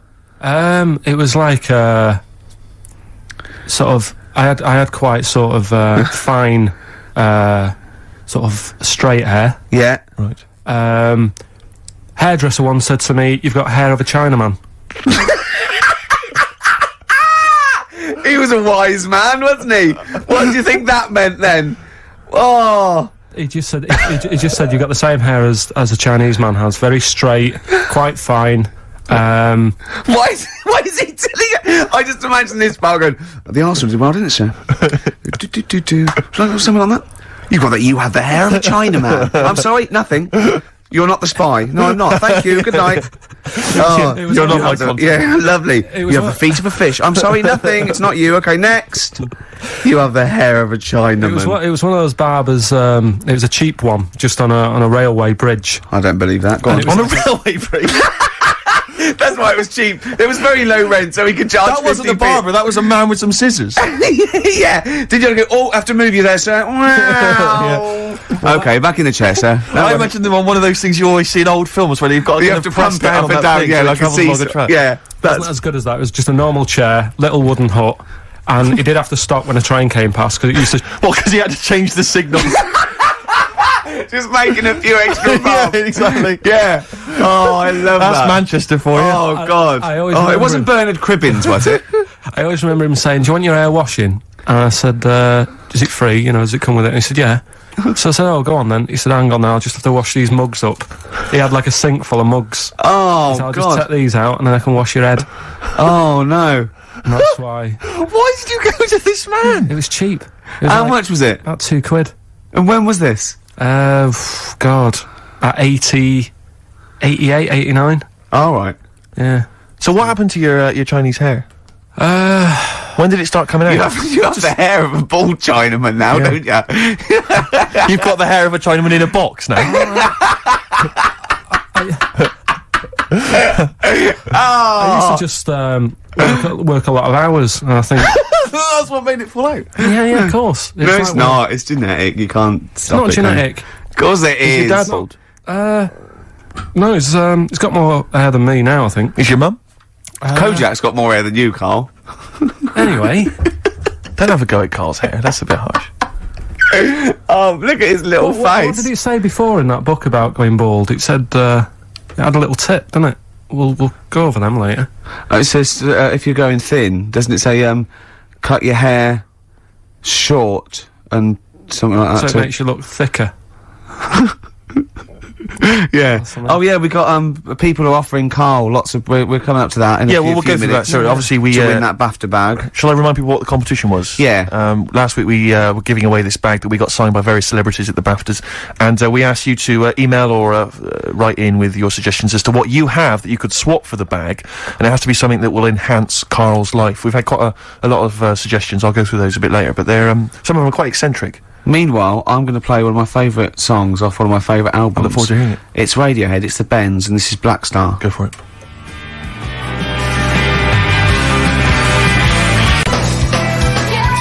Sugar Cubes. Hit. Yeah, on XFM 104.9. Our last show till August. Absolutely. Sorry about that, we'll miss it. We can't avoid it really, we've got to go away and do some filming. And, they're only going to miss you anyway, Carl. They can do without us now. Zoe Ball's on. Yeah, Zoe Ball. And who else is after her? She's not doing the whole run, is she? Yeah, I think so. Is she doing the whole 3 months, is she? Yeah. Tell her not to get too comfortable. Alright. Right? Don't let her feet, and don't let Big Boy Slim come in with her, because he mixes up the records, doesn't he? And ruins them. Yeah. Hey, talking of DJing, Go on. you know I did that storming set the other night Well, yeah. for XFM. Yeah, sure, yeah. Go on. This was down at a little club, in case you weren't aware of it. Yeah. Anyway, I went to the Sony's the other night. Yeah. Karl Pilkington sidles up to me, slips me an envelope. Go on. 200 big ones in there. Did he get paid cash for that? Yeah. £200. Taxman won't know about that. Cash in hand. No, the tax I don't know, because I mean, obviously no one who ever works in tax office is listening to local radio. Oh. Yeah. Well, so... No, the taxman will know about it. Yeah. Because I'll declare it. I would. Put it, yeah, it's going straight down. I'll do it when I get home. Do it when I get in later on. And don't write off rubbish that you buy anyway, like, you know... No, Yeah. I won't. No. I'll do it all above board officially. Fill it all in correctly. And so I'll send it now, I'll send it tomorrow so that you get it early. So it's not too busy for you, sir. Oh, never mind. Oh, yeah, also, did you see, Liquid News last night? No. What is Liquid News? I don't really watch It's the Liquid thing News. on, Choice, right, and it's, sort of celebrity news, yeah? And, Julian Clary, was on, and, they were talking about the Sony Awards the night before, which we went to, and they said, something like, a relatively unknown had won the entertainment award that we were up for, and Christian and Chris Moyles and Jonathan Ross said, beating off bigger people. Not he was beating off bigger people. They weren't suggesting he was... Was Julian Clary beaten off with that? Okay. Yeah. And it said, so, the people who didn't win resorted to silliness. And it cut, right? I don't know where the camera was. It must have been miles away, because it wasn't us. Cut to me making a little hat for you out of a Budweiser box, a little Dalek thing, and then forcing it on your head, and you sort of struggling. Do you remember that? I do remember it. Yeah. But they were... They're always Well, watching. they were filming us. They were filming it, yeah. Scary. So, yeah. That's really scary, because some of the things we were doing... Because I was tying scarves around your head, wasn't I? We were touching Karl in an intimate way. We were gaying him up. Gaying him weren't we, up to make quite him a lot. feel all uncomfortable and everything. Because he doesn't like that sort of thing, do you? Can't stand it. We're going to be giving you a cuddle about 5 to 3, seriously. We are going to... On the way out. And I've got roaming hands. Yeah. Do you know them girls who came up from the radio academy and sort of said, "Oh, so you're Karl then?" Right, Yeah. yeah. A couple of fans went up to Karl. Just on the way out, I said to him again, I said, "Look, I'm not gay." Because they were convinced I was. That's because if you remember a couple of weeks ago, we teased Karl that he had to go as Steve's partner to the BAFTAs, and they really meant partners. You know, after the show, when he was walking home, he was going to go buy his suit. I actually said, they will ask you. He went, well, what if they say, and as we walk in, Steve Merchant and his boyfriend Karl, well, they won't say that as you walk in, they might overdub it on the television, so he's going, well, what about my mates in Manchester? And he said, I'm not going. The risk of someone in Manchester thinking that he was going out with you, mind you, it was probably All right, going, calm wow, down, if he was Rick, going I see where you're going with that. if you were going to be gay, you wouldn't choose Steve, would you? No. Who would you choose if you were gay? If you could go out with any bloke, who would Who would it it be? be? That's a good one. Yeah. That's a good one. He's thought about it before. Go on. No, of course not. No, No, who would it be? Who, if, you know, if you were gay, what bloke would you go out with? God, probably, Jonathan Ross is alright. You gay! You fancy Jonathan Ross, you Bender! Oh, Bender! Rossi! Bender. Oh, you've got his number, haven't you? We should get contact. I love you, Jonathan, you! Hello, Jonathan, I love your film show. You're so funny and handsome and well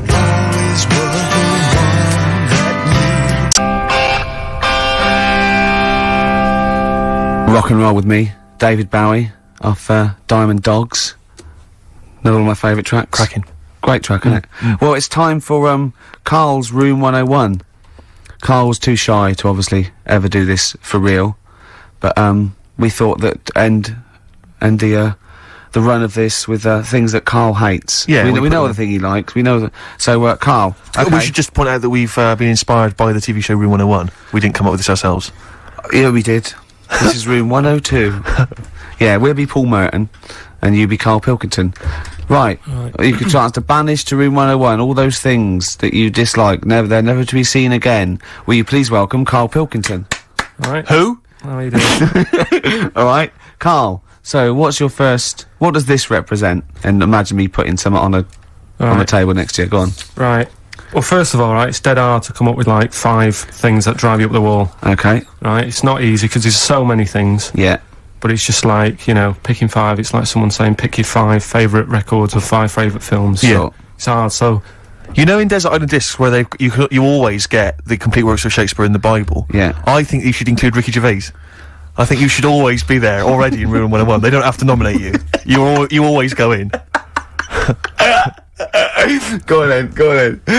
So don't bother putting him in. Don't bother putting Ricky in, Karl. He's already there. I'm already there, waiting. Yeah. Go on then. Right. Yeah. First of all, right, I thought of like things that we've done in the past. Sure. And like quotes and that you were talking about. Yeah. That quote that people say that you know, money doesn't make you happy. Yeah. Right. We're just rattling through some here. Yeah. That annoys me. What? Well, the quote, money doesn't make you happy? Yeah, because Why? it does. It clearly does. Right. Without it, life's pretty dull, isn't it?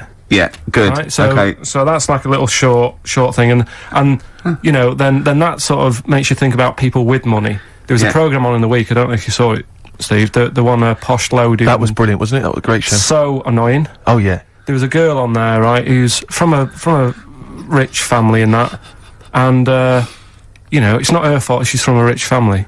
No. It's like how posh people annoy people. That doesn't annoy me, because the way I sound is because of where I'm brought up and that. Yeah. And at the end of the day, if you sound posh, you sound posh. It's, you know, it doesn't change you as a person or whatever. Yeah, it's quite But this girl, right, did you see it, Steve? I did. You didn't see it, I did you, didn't, Ricky, no. right? This girl goes shopping.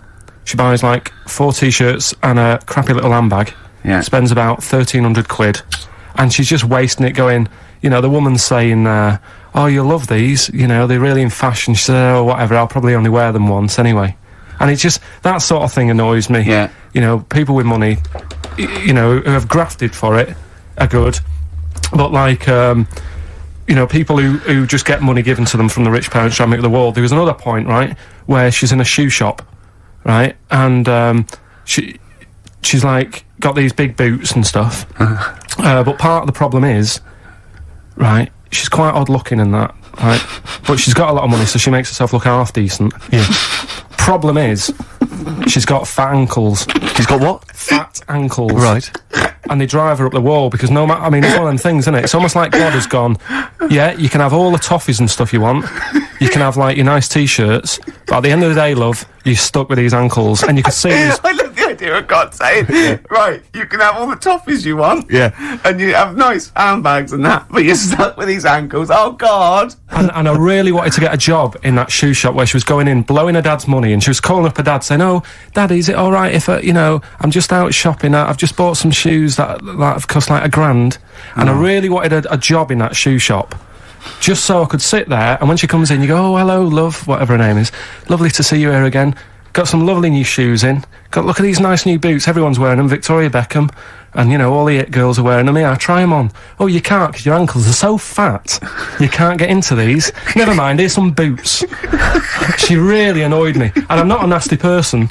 You're but not. She brought it out of me. Carl, I'm worried though, this idea of you getting a job in a shoe shop, I'm not know. sure you're qualified. I like all that's way round it. That Yeah. some people go, oh, I'd like her to lose all her money or something. He'd like to actually bother go through getting the job in the shop. Yeah. And then just wait in there. You'd be too busy mucking around outside like, on some kind of trolley stuck in a little lake. Yeah.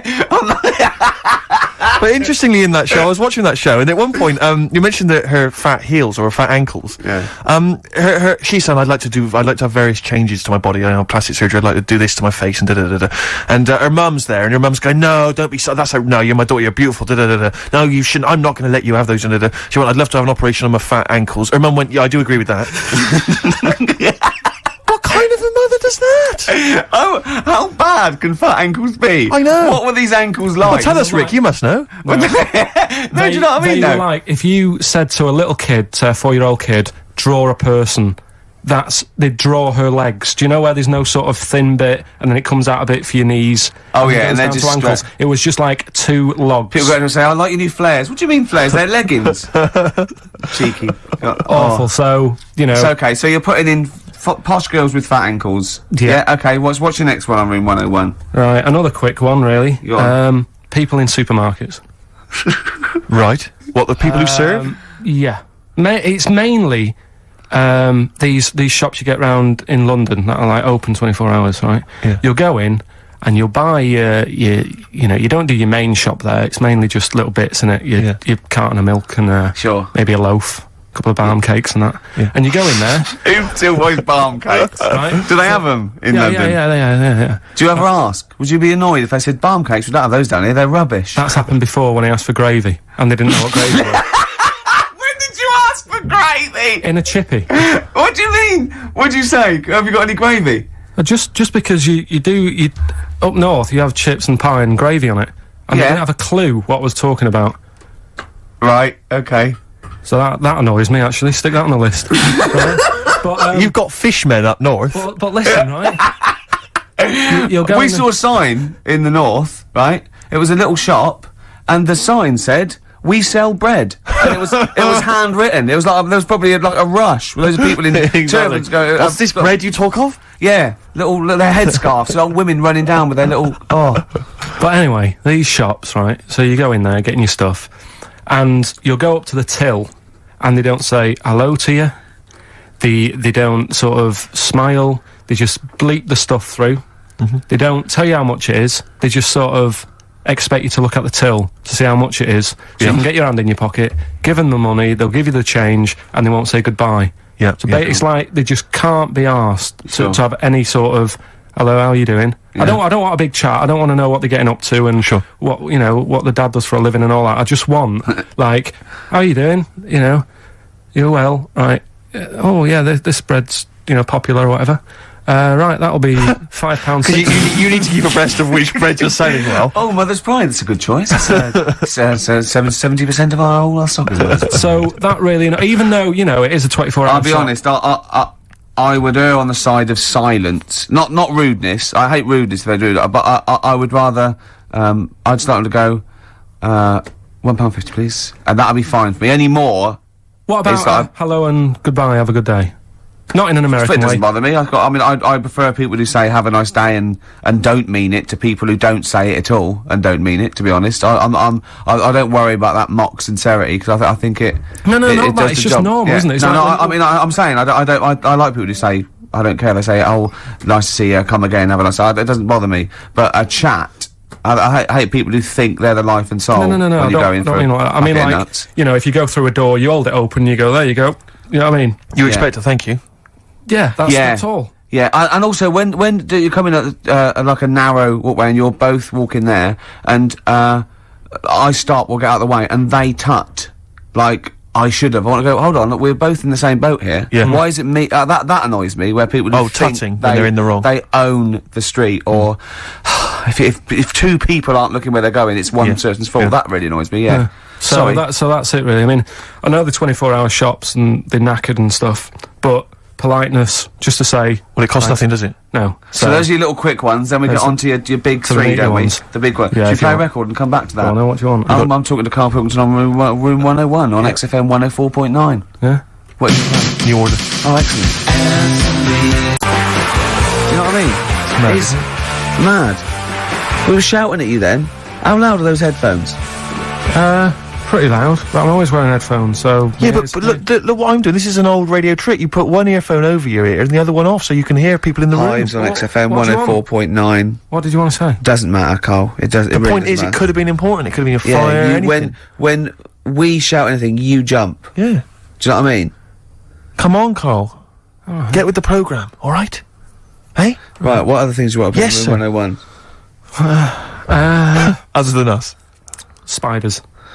Right. Go on. I know Ricky will be agreeing with this. Yeah. All spiders. Yeah. I mean, not all spiders, because there's some spiders that are on the planet that don't do any harm. They clean up stuff, don't they? What, I got little brushes. Do you mean like janitors spiders? yeah. No, there's some that, you know, just Hong Kong leggy. just get on with stuff. But I'm talking about the spiders that are deadly. And spiders that are massive. I mean, Johnny's mate, Ricky's mate, Johnny, I mean. Yeah. He was talking about how he was in Australia. Yeah. And he was sharing a room with a mate or whatever. And his mate was having a shower. And said, Johnny, just come in here a minute. And he went in. And there was a spider on the side of the bath that he said was the size of your hand. 2 hands width. It's sort of like a size track, just like 8 inches across. That big, right? And the daft thing with that one is that can't kill you. It's massive. It's got no purpose. It's a huntsman. Yeah, but what? Something you said it does, right? If you sort of walk around it and it thinks you're going to try and trap it, it hisses at you and jumps at you and jumps on you, and it sort of clings on. That's terrifying. You'd be sort of running around trying to get it off, and it's just gripping on like the old stag beetle thing again. Yeah. It's clinging onto you. But there is no. What I don't understand is why is that spider that big? Because no doubt it only eats stuff like normal spiders do, but it needs to eat more of them because it's a bigger lad. Right? Yeah. And it doesn't actually do anything. It's not like I just don't doesn't get try, it. doesn't paint, doesn't do anything. Yeah. It's just getting in the way, and it's one of those things that are so big you couldn't kill it. Because can you imagine like the mess that would make something that size if you stamped on it? Yeah. Which I'm not, again, I'm not a fan of. Yeah. But I don't get that. And then there was a programme on a few weeks ago on BBC about spiders. And there was this one, right? It was going, there's so many spiders in the world. And apparently there's so many of them, they can't give them all names. Right? What they're saying is, once one dies out, they'll actually introduce another one. Because there's so many different breeds of them that it's impossible to sort of make a book and list them all. Right. Well, It's like the book would be infinitely long. Well, yeah. Yeah. It's like a queue. They're not trying to name it individually, are they? No. That's their problem. No, seriously. Yeah. Just keep it down to the species. Go on. This is true. This. Go on, then, yeah. So they'll sort of go give us a spider, the Black Widow, right? Black Widow, they've all died. So who's next? And they'll say, here's a redback. Yeah. And that's how they introduce them. So this programme was going on about this. Right? That's not how they do it. No, they do it. Okay, your point being. Right, so anyway, there's this little one, right, in Australia, and it shows you some kids being dead happy and playing around in the sun, loving it, all healthy and that, and, love being in the sun. They're playing around the pool, and, there's a couple of them there playing swing ball and that, dead happy, not a care in the world. And, like, the one of them goes, I'll go swimming, because I've been playing swing ball for an hour, got a bit of a sweat. Sure. Go for a little breaststroke or whatever. And they get in the pool, and they can't wait to have a swim about, and then it pans to the bottom of the pool. Yeah. And there's this little spider just sat there dead still. Right? Sat at the bottom of the pool holding its breath. Holding its breath! Okay. Cheeks going up red, eyes bulging. Yeah. 8 pairs of goggles on. One goes by with a snorkel. You should have thought of this. 4 pairs of flippers. Yeah.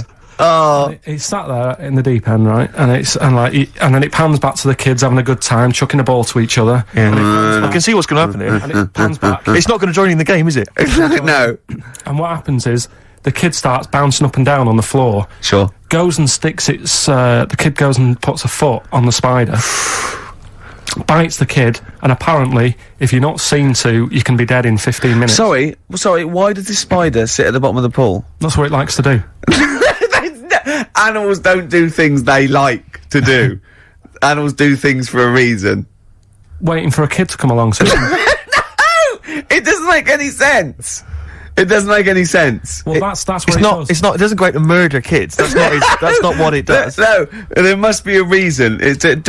I mean, if you just stopped when you watch these programs and don't get involved with the music and, like, the odd...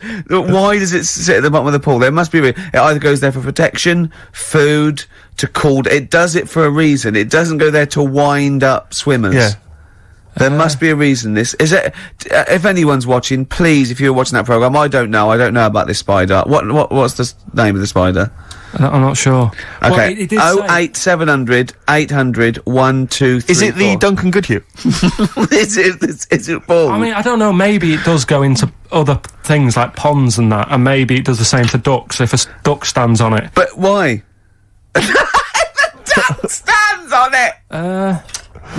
Oh, I love your brain. Probably because eventually, you know, a kid can get, like, saved if it's seen to in 15 minutes, but a duck is just gonna, like, wander around and go, God, I don't feel well and what have you. What good is that to the spider? Because... No, I'm saying it might kill it if it might protect itself, but it must be in the pond for a reason in the first place, or the swimming pool. It must be down there for a reason. It must have another agenda, evolutionary wise. It can't just do it. Could it be in training for the Olympics? Unless it is just cooling. Like those, because on one of the other programmes that's a bit mental, Oh yeah, that one, yeah. The one with the lizards. Did I tell you Well, that? let's not get into lizards. This could take... Okay, no, go on quickly. No, this is a good one. It was a programme, BBC programme again, on how insects and animals help each other out. Yeah. Right? They were saying how, you know, you might think they're an insect, but they think like humans do, Yeah. and they all help each other out, right? And there was this lizard that is running about in the desert, right?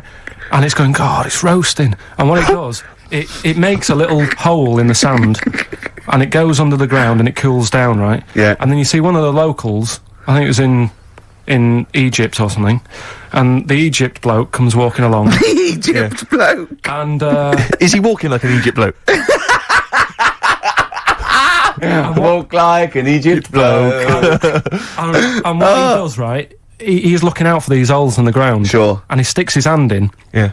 And he Why does he want the lizard? he makes shoes and stuff out of it. Okay. Right? And you see Cobblers. walking around, and he's got about 12 of these things in a basket on his back, and they're Yeah. all looking really fed up. Oh yeah. And it's dead hot, and they can't be bothered trying to escape, and they look really fed up. And this bloke's laughing, you know, he's collecting loads. I love how he watches this, like, because they sort of editorialise it and make it into, like, some Exactly. sort of, like, evil play. Yeah. No. But then it was saying how this deadly scorpion that man is scared of is mates with the lizard. And the reason is that the scorpion goes into the hole, right? It can't dig its own hole because its arms are that big and it's awkward for it to dig a proper hole. Sure. So what it does, it goes into the little den that the lizard's made, right? And whilst the lizard's having a kip, the scorpion says, "Tell you what, I'll do you a deal. You have a kip, I'll walk up and down this hole here and sort of scare away any people." So the lizard's like, "Yeah, all right then, fair enough." Because the scorpion wants a little hole to keep out the sun.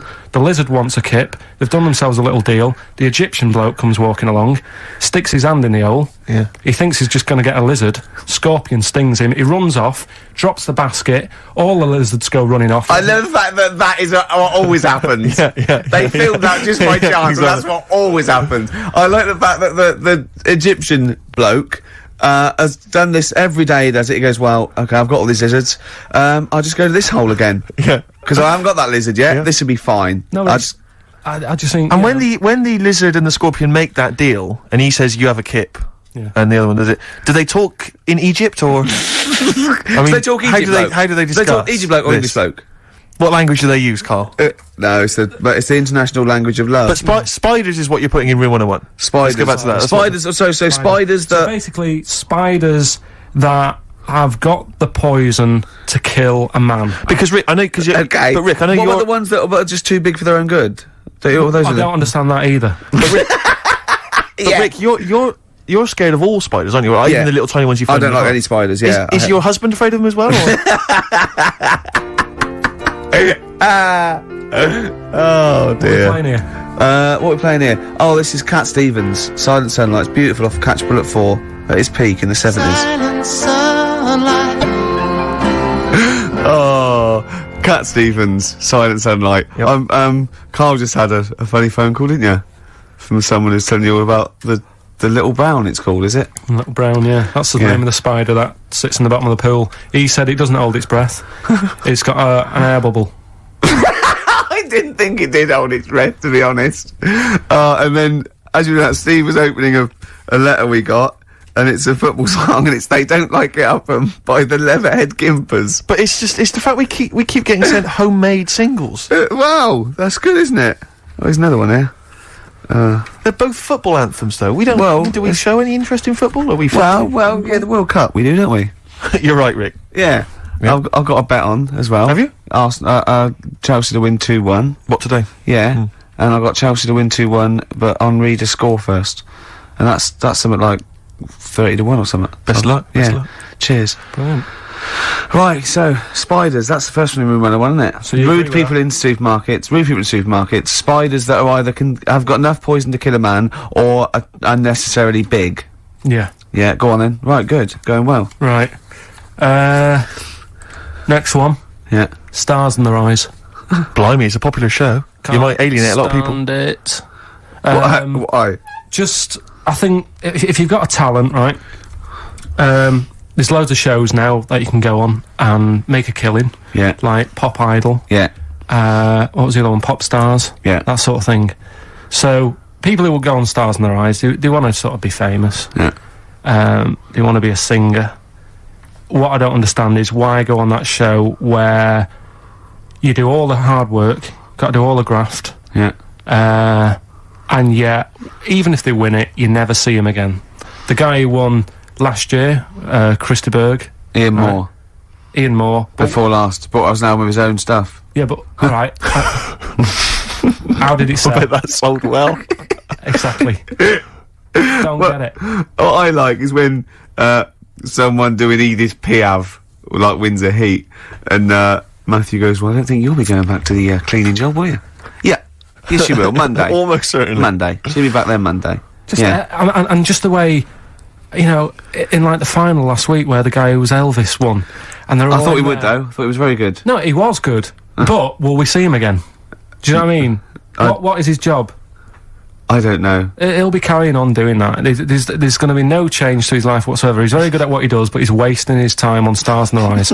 So I don't understand exactly what your issue is. You clearly like the show because you watched the final last week. He thinks You agree that people are talented. You think it's a waste of talent to go on Stars in Their Eyes because it's not a vehicle to be famous, whereas something like Pop Idol, Yeah. Pop Stars, even Yeah. Big Brother. Do you know what I mean? Go Yeah. on that. Sit in a room all day, have a month off work. because they're all big stars now, aren't they? No, but what I'm saying is, it's less work to sit in the Big Brother house.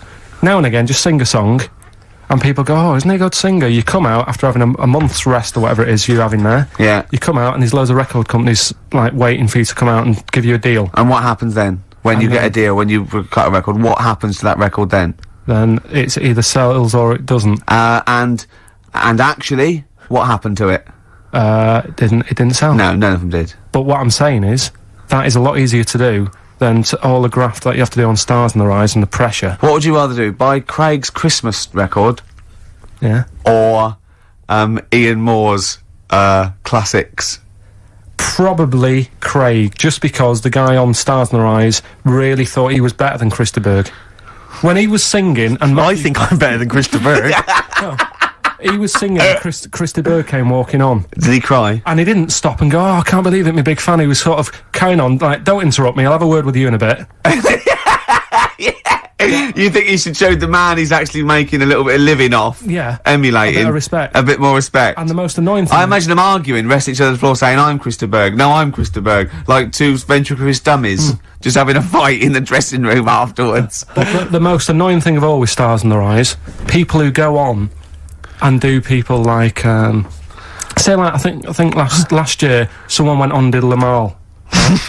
Now, if you wanna, because the whole idea is with Stars in Their Eyes, you get work off the back of that show by like companies, don't you? Saying, Yeah. who will we book? Yeah. You could get the real Lamal for about 30 quid. So why have an imitator? Well, it seems to me though, Carl, the problem is that show's been running so long that all the big names have already been done, so it's going to end up having to be, isn't it, Lamal or some Yeah. old kind of 50s singer you've never heard of? Isn't that the problem? I remember when I mean, it's just Eddie Reader was Yeah, on there. yeah, We've had Eddie Reader. But it's just a karaoke contest. It's just, I think you're assuming that everyone on there wants to get, a recording contract. They do, Steve. Okay. In that bit at the back where they say, and the votes are coming in, let's have a look at the tension now that's going on. And they sat there and they really think they are Elvis. And they are Luther Vandross. sat there, and like, if they were all sat there having Woke up this morning, looked at your picture just to get me started. Filth. if they were all sat there, sort of thinking, oh god, this is a bit of a laugh, innit? But they're not. You can see that they all really want it. And it's like... But so what I'm saying is, who are you putting in room 101? Are you putting in the people who are just there to have a bit of fun? Everyone involved in that show. Including Kelly? Yeah. He's a talented guy. You don't care? No, He's going in as well. He's in there first, and then everyone else, everyone who enters it, the people who go and sit in the audience, everything. But what would you do Saturday night? You love the show, you watch it every week. It was just on when I was getting ready to go out, and there's nothing else on at that time. Sure. And it was the final on Saturday night as well. Yeah, you gotta watch the final, your live final. brilliant, the final. Yeah. Well, who would you do if you went on the show? Moby. I'd probably do... Ooh. It's not that you look like them though, is it? No, It's who you sound like. They wouldn't let me on as Tracy Chapman. I was furious. That's annoying. Because I sound just like her, but they said, no. Bowie. You do Bowie? Yeah. Can I hear your impression? No. Well, come on. No, because you just said if you could go on and what have you. I'm saying that. Well, it's got to be someone you can do. I mean, obviously I'd go on as Will Smith because I can do the rapping. Yeah. I can't do it. I'm not a good singer. I've never really been into singing. I've never done a live singing thing before. Haven't you? No. Not even But if there was a talent show, if there was a talent show on, What did you do? I did Walk Like an Egyptian by the Bangles, and I mimed, dressed up as a woman. How old were you? It was when I was still going to school, so it was like Well, I hope so. 12. And what? Sorry, what was the? What? Why did you do that? What did you mime to? And why were you dressed as a woman? Where's the logic in this? Is what I'm saying, Carl. What sort of act was this? I think I was meant to get hold of some like Egyptian outfit. Couldn't. So I looked in my mum's wardrobe, and I had a dress. Dress in a fez, carrying some lizards. That'd do it, wouldn't it? I had some boots and a wig on. And how did you dance? Look, he looks confused. He's confused by his own act. He's suddenly confused. The best bit was it was like a proper talent show. Do you know where you cover it all? Yeah. So I did like the dancing and the miming, and then I also did a bit of magic, right? Where I had like a cloth, right, and I had it over my hand like that, and the crowd were like, "Oh God, what's he gonna do?"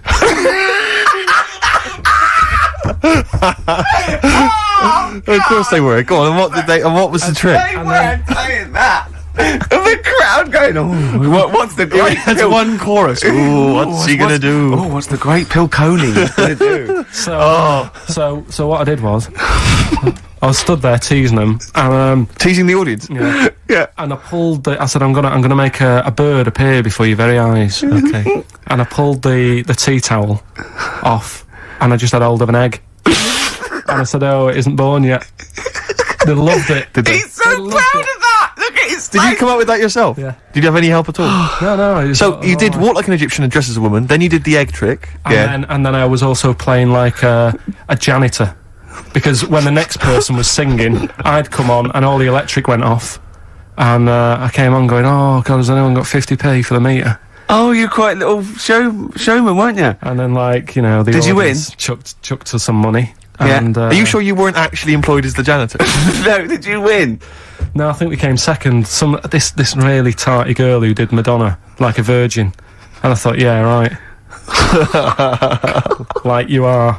She's a right ropey little woman. But So great. Oh, okay, so brilliant. Spy the Stars in the Eyes, we better play a track, hadn't we? Indeed, yeah. Bit of Tom McRae. This was a track we played a while back. I enjoyed it.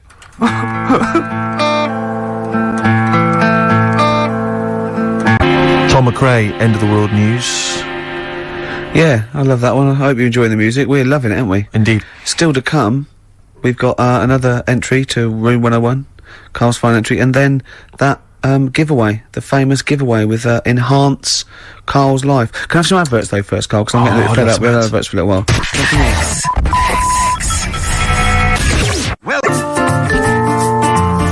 Badly Drawn Boy, Once Around the Block. Classic, a retro cut.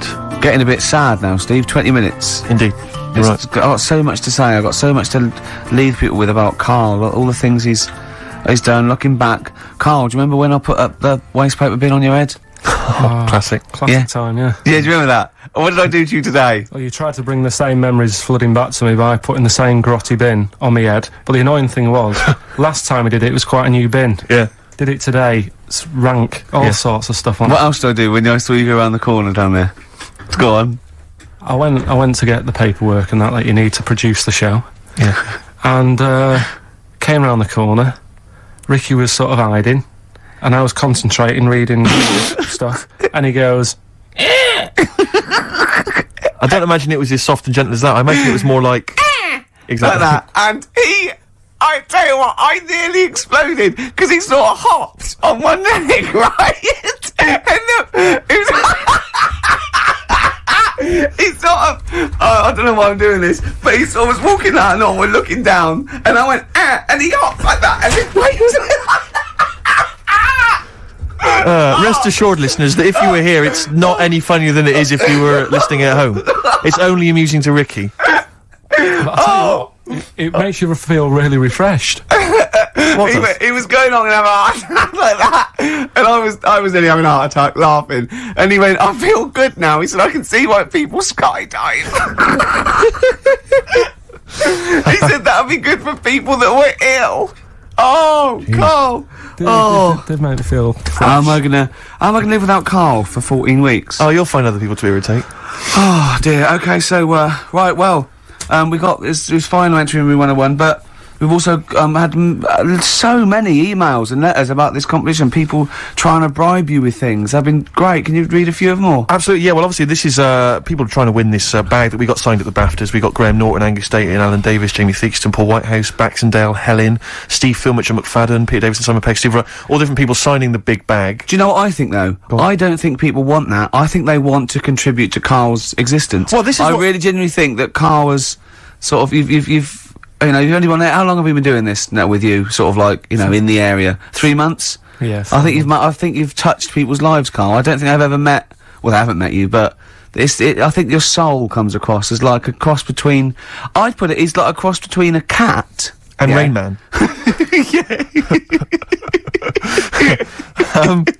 But we've had quite a few which are which obviously want to kind of further your education. Obviously, when we're off air, this is something we're worried that's just going to dry up, and we've tried hard to educate you. So lots of books, lots of people suggesting books. The Giant Book of Mysteries, and I mean, if you chose this one, Carl, it tells you how 3,000 Japanese soldiers literally vanished overnight.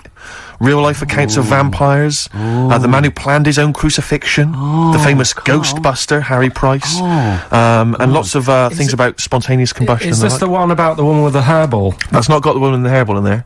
I'll have to dig that one out for you. These sort of books are the thing that I'm after. This is what interesting is. I brought in one as well. It's a friend who works with Jane, my girlfriend, called Liz, and she wants to put this forward. And this is Trade Secrets: everything you will ever need to know about everything. And it's just like little tips. You know what I mean? But there's so many things competing with that. You see, there's another guy who sent in. He wants to give you a video entitled "Making Love" Parts 1 and 2, an instructional guide. I imagine you'd enjoy that, Carl. Nah. No, nothing they can teach you. Nah. Sure.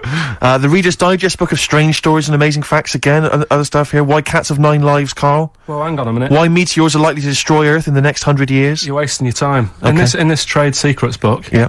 listen to this for a tip. Make a necklace from electrical wire, That's a good idea. but don't plug it in. What about, Doesn't say that. what about this then, Carl? Because obviously we're concerned that you didn't get your GCSEs, or you didn't get as many as you'd have hoped. There's a guy here, this is Victoria, and she's saying she's more than willing to give you all of her awards and certificates. She's got 6 GCSEs, 6 A's and 4 she's got many GCSEs, in fact, 6 A's, 4 B's, 3 A levels, and a master's degree in philosophy. She's willing to give you those certificates. She says you will be the proud owner of qualifications. As the owner of qualifications, she has found that anything she says is invariably believed, and that she's popular and very happy. She's willing to give you those qualifications. That's pretty impressive. You can claim they're your own. You have to change your name to Victoria, but other than that, I can see no problems. And you have to put a dress on and a fez. It's nice. More like an Egyptian. But you see, there's lots of educational ones. Then there's other things which are perhaps less useful to you. This is, doesn't say who it's from, but I think it's Ruth, and she's happy to give you a statue of an ostrich that she made when she was 7. What about that? All right, you love birds, you love animals. Yeah, apparently statue. the legs fell off under the weight of the body, so now it's just a legless ostrich. But even so, Yeah. Even so. I've only got a small flat. sure. Another woman here. She. This is, I doubt if it's ostrich size. Yeah, it's just clogging up space, though, isn't it? This is Lauren. She's willing to give you some of her handmade blue tack animals. She makes animals out of blue tack. She can give you an elephant, a seahorse, a tortoise, a pig, a butterfly, fish, snail, even a stegosaurus, or anything you choose. See, I've got my art set on. You've got the books. You're excited by the on this books. book. What about this, though? This is a Lego alarm clock with a little Lego man who's got a variety of hats. It says here, including biker's helmet and cap. 2, I think, of the village people. I don't know, Carl, if again people are picking certain things up. A clear stiletto mobile phone holder with pink fur on it, flashes pink and green. I think people know that you are not gay. listening. In this book, listen, right? In this book, little tips and stuff. So one here about if your dog keeps nicking a remote control. Sure. The way to get it off it, ring the doorbell. Right, so you got to get off your chair, go and ring the doorbell, so the dog goes, what's that? And it drops the remote control, goes running to the door, Yeah. you run back and pick it up. I love the idea of Carl doing that, and then the doorbell goes, and Carl drops it and goes, and it's the dog pressing the doorbell, and it sits back down, and Carl going, oh no, not again. I mean, I really do want, can't I just have this? You excited by that, are you? It's brilliant. What about this one, though, that you mentioned? This is, a book which has got all those, urban legends and stories that you've read on the internet, and it tells you whether they're real or not. This has got the one in there, I know you're very excited about the one with the woman who stuck her head in the microwave. Yeah. Eh? Right. It's not. Alright, so basically, she's saying here that whenever Ricky says, oh, it's not true, you can dispute that with your book. Yeah. What do you think then, Carl? Do you want to have a think about all these gifts? And There's then so come much back? stuff, isn't there? Should we play a record and then come back? Can't, Have you found something you like in there? You're so undecided, Carl. I really like this book. Go on, and what is it? What else you found? What tip? God, there's loads of stuff in here. Yeah. Let's just pick one at random. Don't be too tidy. Leave some areas for helpful garden animals to hide in. So when you're cleaning your garden and that, you know, it might look a bit of a mess, but think about the animals that are walking about at night in the dark and stuff. Yeah. Just little things you don't think about. Yeah, But because they're little- pointless. Little. Yeah. Okay, then we'll just play a record. Carl, and there's we can so have a many look to at those decide books. on. Yeah. All right, what we're playing, Steve? This is something from a little compilation that came free with a magazine called Comes With a Smile. It's a good little magazine. And this is by Matt Pond, PA. It's called Night's End. It's not. I suppose there's a little bit of New Country, which we don't play often, but there's some nice tracks No, it's floating very about, nice, and that's very Matt nice. Pond, PA, Night's Well, End. I'm getting very sad now. 10 minutes to go, and so much to cram in. Now, thing is, Carl's fallen in love with that book, but I feel a bit bad letting a friend sort of win when all these lovely people, these regular listeners, so I don't think you can have that. But I'll tell you what, I'll borrow that, or I'll buy it for you. So you can have that anyway. What have That's you found safe, in there? you're going home with that. You What know, have you- avoid washing up by boiling the bag food. See, I can see why you'd love that. Exactly. Is there anything out? What about what other things have you caught your eye though? Put that book down. Yeah, go on. Well, One of our regular listeners who actually wants the bag and wants to be part of your life. Come on. right, well, Richard emailed in, right? And he's got a book, which is similar to the one I like there, Yeah. which has got like 180 stories in it. Most of them are like true, I think. Do you know I was telling you that story about the woman who put her head in the oven to dry her hair Yeah.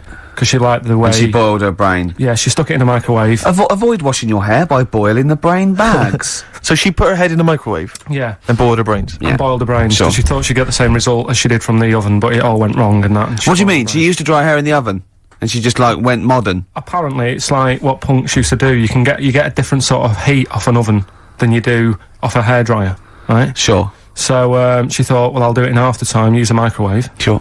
She Busy. She was busy. I She don't was understand late. how you can get your head in a microwave. It only works when the door closes. yeah, but you jam the little thing, don't you? Well, don't say that. Don't say that. Don't tell. I don't think it's possible, but don't. Of course it is. Yeah, well, But anyway, don't but do that. he remembers that story and said, I've got a book full of stuff like that. And he sort of sums up a little story that's in the book about this girl who she had long hair, right? And she used to always mess around with it. And she's sucking on it. Do you know, like how girls do with the long hair? They sort of mess around with it and stuff. Yeah. And she's sucking on it all the time. And she was doing this from the age of like 10. And then, I don't know, she's probably about 30 odd. And she's doing this all the time. Guessing.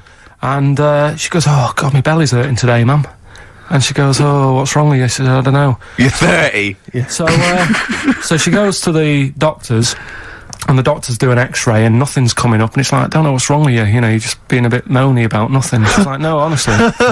He's a very intolerant doctor. Yeah. She said, this is... Piss off. This is really hurting. I don't know what's up with it. So anyway, they found out some sort of system of looking at what was going on. Yeah.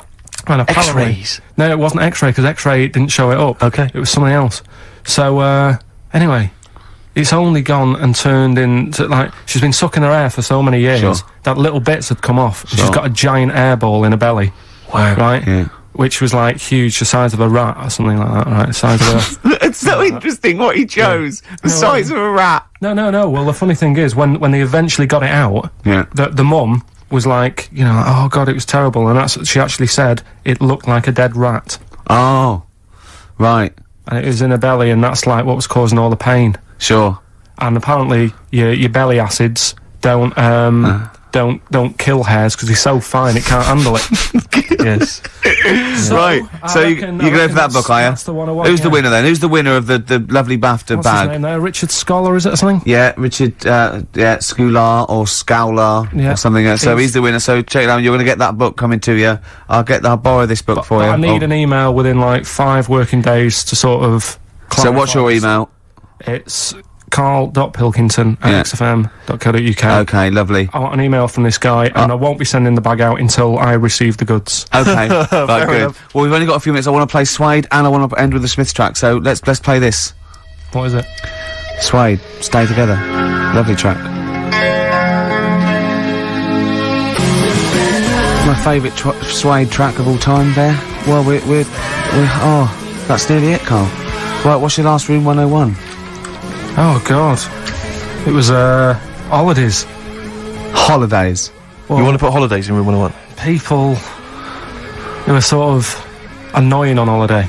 Oh yeah. Do you know when you go away? Oh yeah. We've sort of touched on this before. Is this going to be the Scouse guy? Yeah. Go on. Oh, it's so long, though. I mean, it was a holiday when we went to Tunisia. And the Scouser pissed you off. Surprise, surprise. Yeah. Yeah. But the annoying thing was, you know, when you go on it was a cheap holiday, and, like, the lesson here is, you know, if you want a good holiday, you gotta, like, spend some money. Yeah. And we didn't on this one. We spent about, I don't know, 400 quid for 2 of us for, like, a month or something ridiculous. And we got there, and, you know, you get to the hotel and you go, we have made a mistake. You know, it's a ropey hotel. You know, you can tell, like, the blinds and stuff as you walk in, they're all dirty and stuff. You think, well, let's make the most of it. You know, let's not get down about it. It's a holiday. It's for a rest. And you try and make the most of it. And we had to meet. Do you know, like, you have one of those things where you get to your destination and the rep says, right, you know, go and unpack your bags and that. Go and sort yourself out in the room. And tomorrow morning we'll meet up at 10 o'clock. And I'll go through, you know, the best sort of place to go for camel rides and, you know, the best deals I can get you. That sort of thing. Can anyone here walk like an Egyptian? So she says, right, tomorrow morning, meet 10 o'clock in the discotheque. So we get up and we have breakfast, and it wasn't a good breakfast. The kitchen was, like, bit horrible. The food wasn't good, and it was run by sort of midgets. What do you mean it was run? Not there's anything wrong with that. There was little fellas running around, and the annoying thing was one of them sort of started to fancy my girlfriend. How did he manifest his affection for No, you're not saying there's anything wrong with midgets, though, are you? Just No, saying it no, was not strange at that there was Yeah, a but lot- even midgets shouldn't be cutting on Karl Pilkington's No, territory. I know, no. But it's also that thing of, you know, they've got little fingers, and I it oh sort of God, I'm ruined... so sorry. No, I'm not. It is a bit of a phobia of mine. Okay. Do you know what I mean? They are nice people and that. Sure. Oh God. But the annoying thing is... So what was he doing then? How did he... I don't understand how he was chatting up your girlfriend. Was he crawling under the table so you couldn't see? He just kept... Whispering to her from underneath there.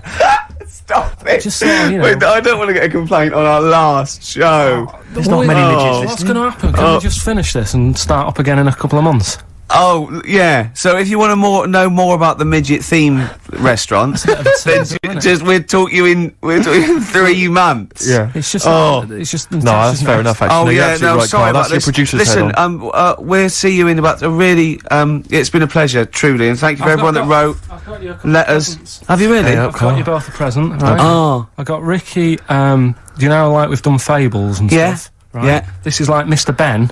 This oh, is brilliant. yeah. Right, and it's like little fables that Mr. Ben goes on. Oh, fantastic. So I want you to learn something from that for when you come back. Okay, brilliant. That's lovely, I'll tell you one Carl. of the stories I read this morning. It's brilliant. In fact, when you've done with it, Yeah. give it me. Yeah. Because I haven't finished reading that. Okay, thank you, Carl. And for Steve, a little Oh, Chat up lines. A little book of chat-up lines. that's fantastic. Carl. Well, we'll see you, in 3 months, but carry on emailing Carl, cherish Karl Pilkington. He sits in a little room by himself, so keep him in touch, and we'll see you in, August. We're gonna leave you with something that, we all love. This is, There Is a Light That Never Goes Out by the Smiths. Very apt, I think. Goodbye. See you later.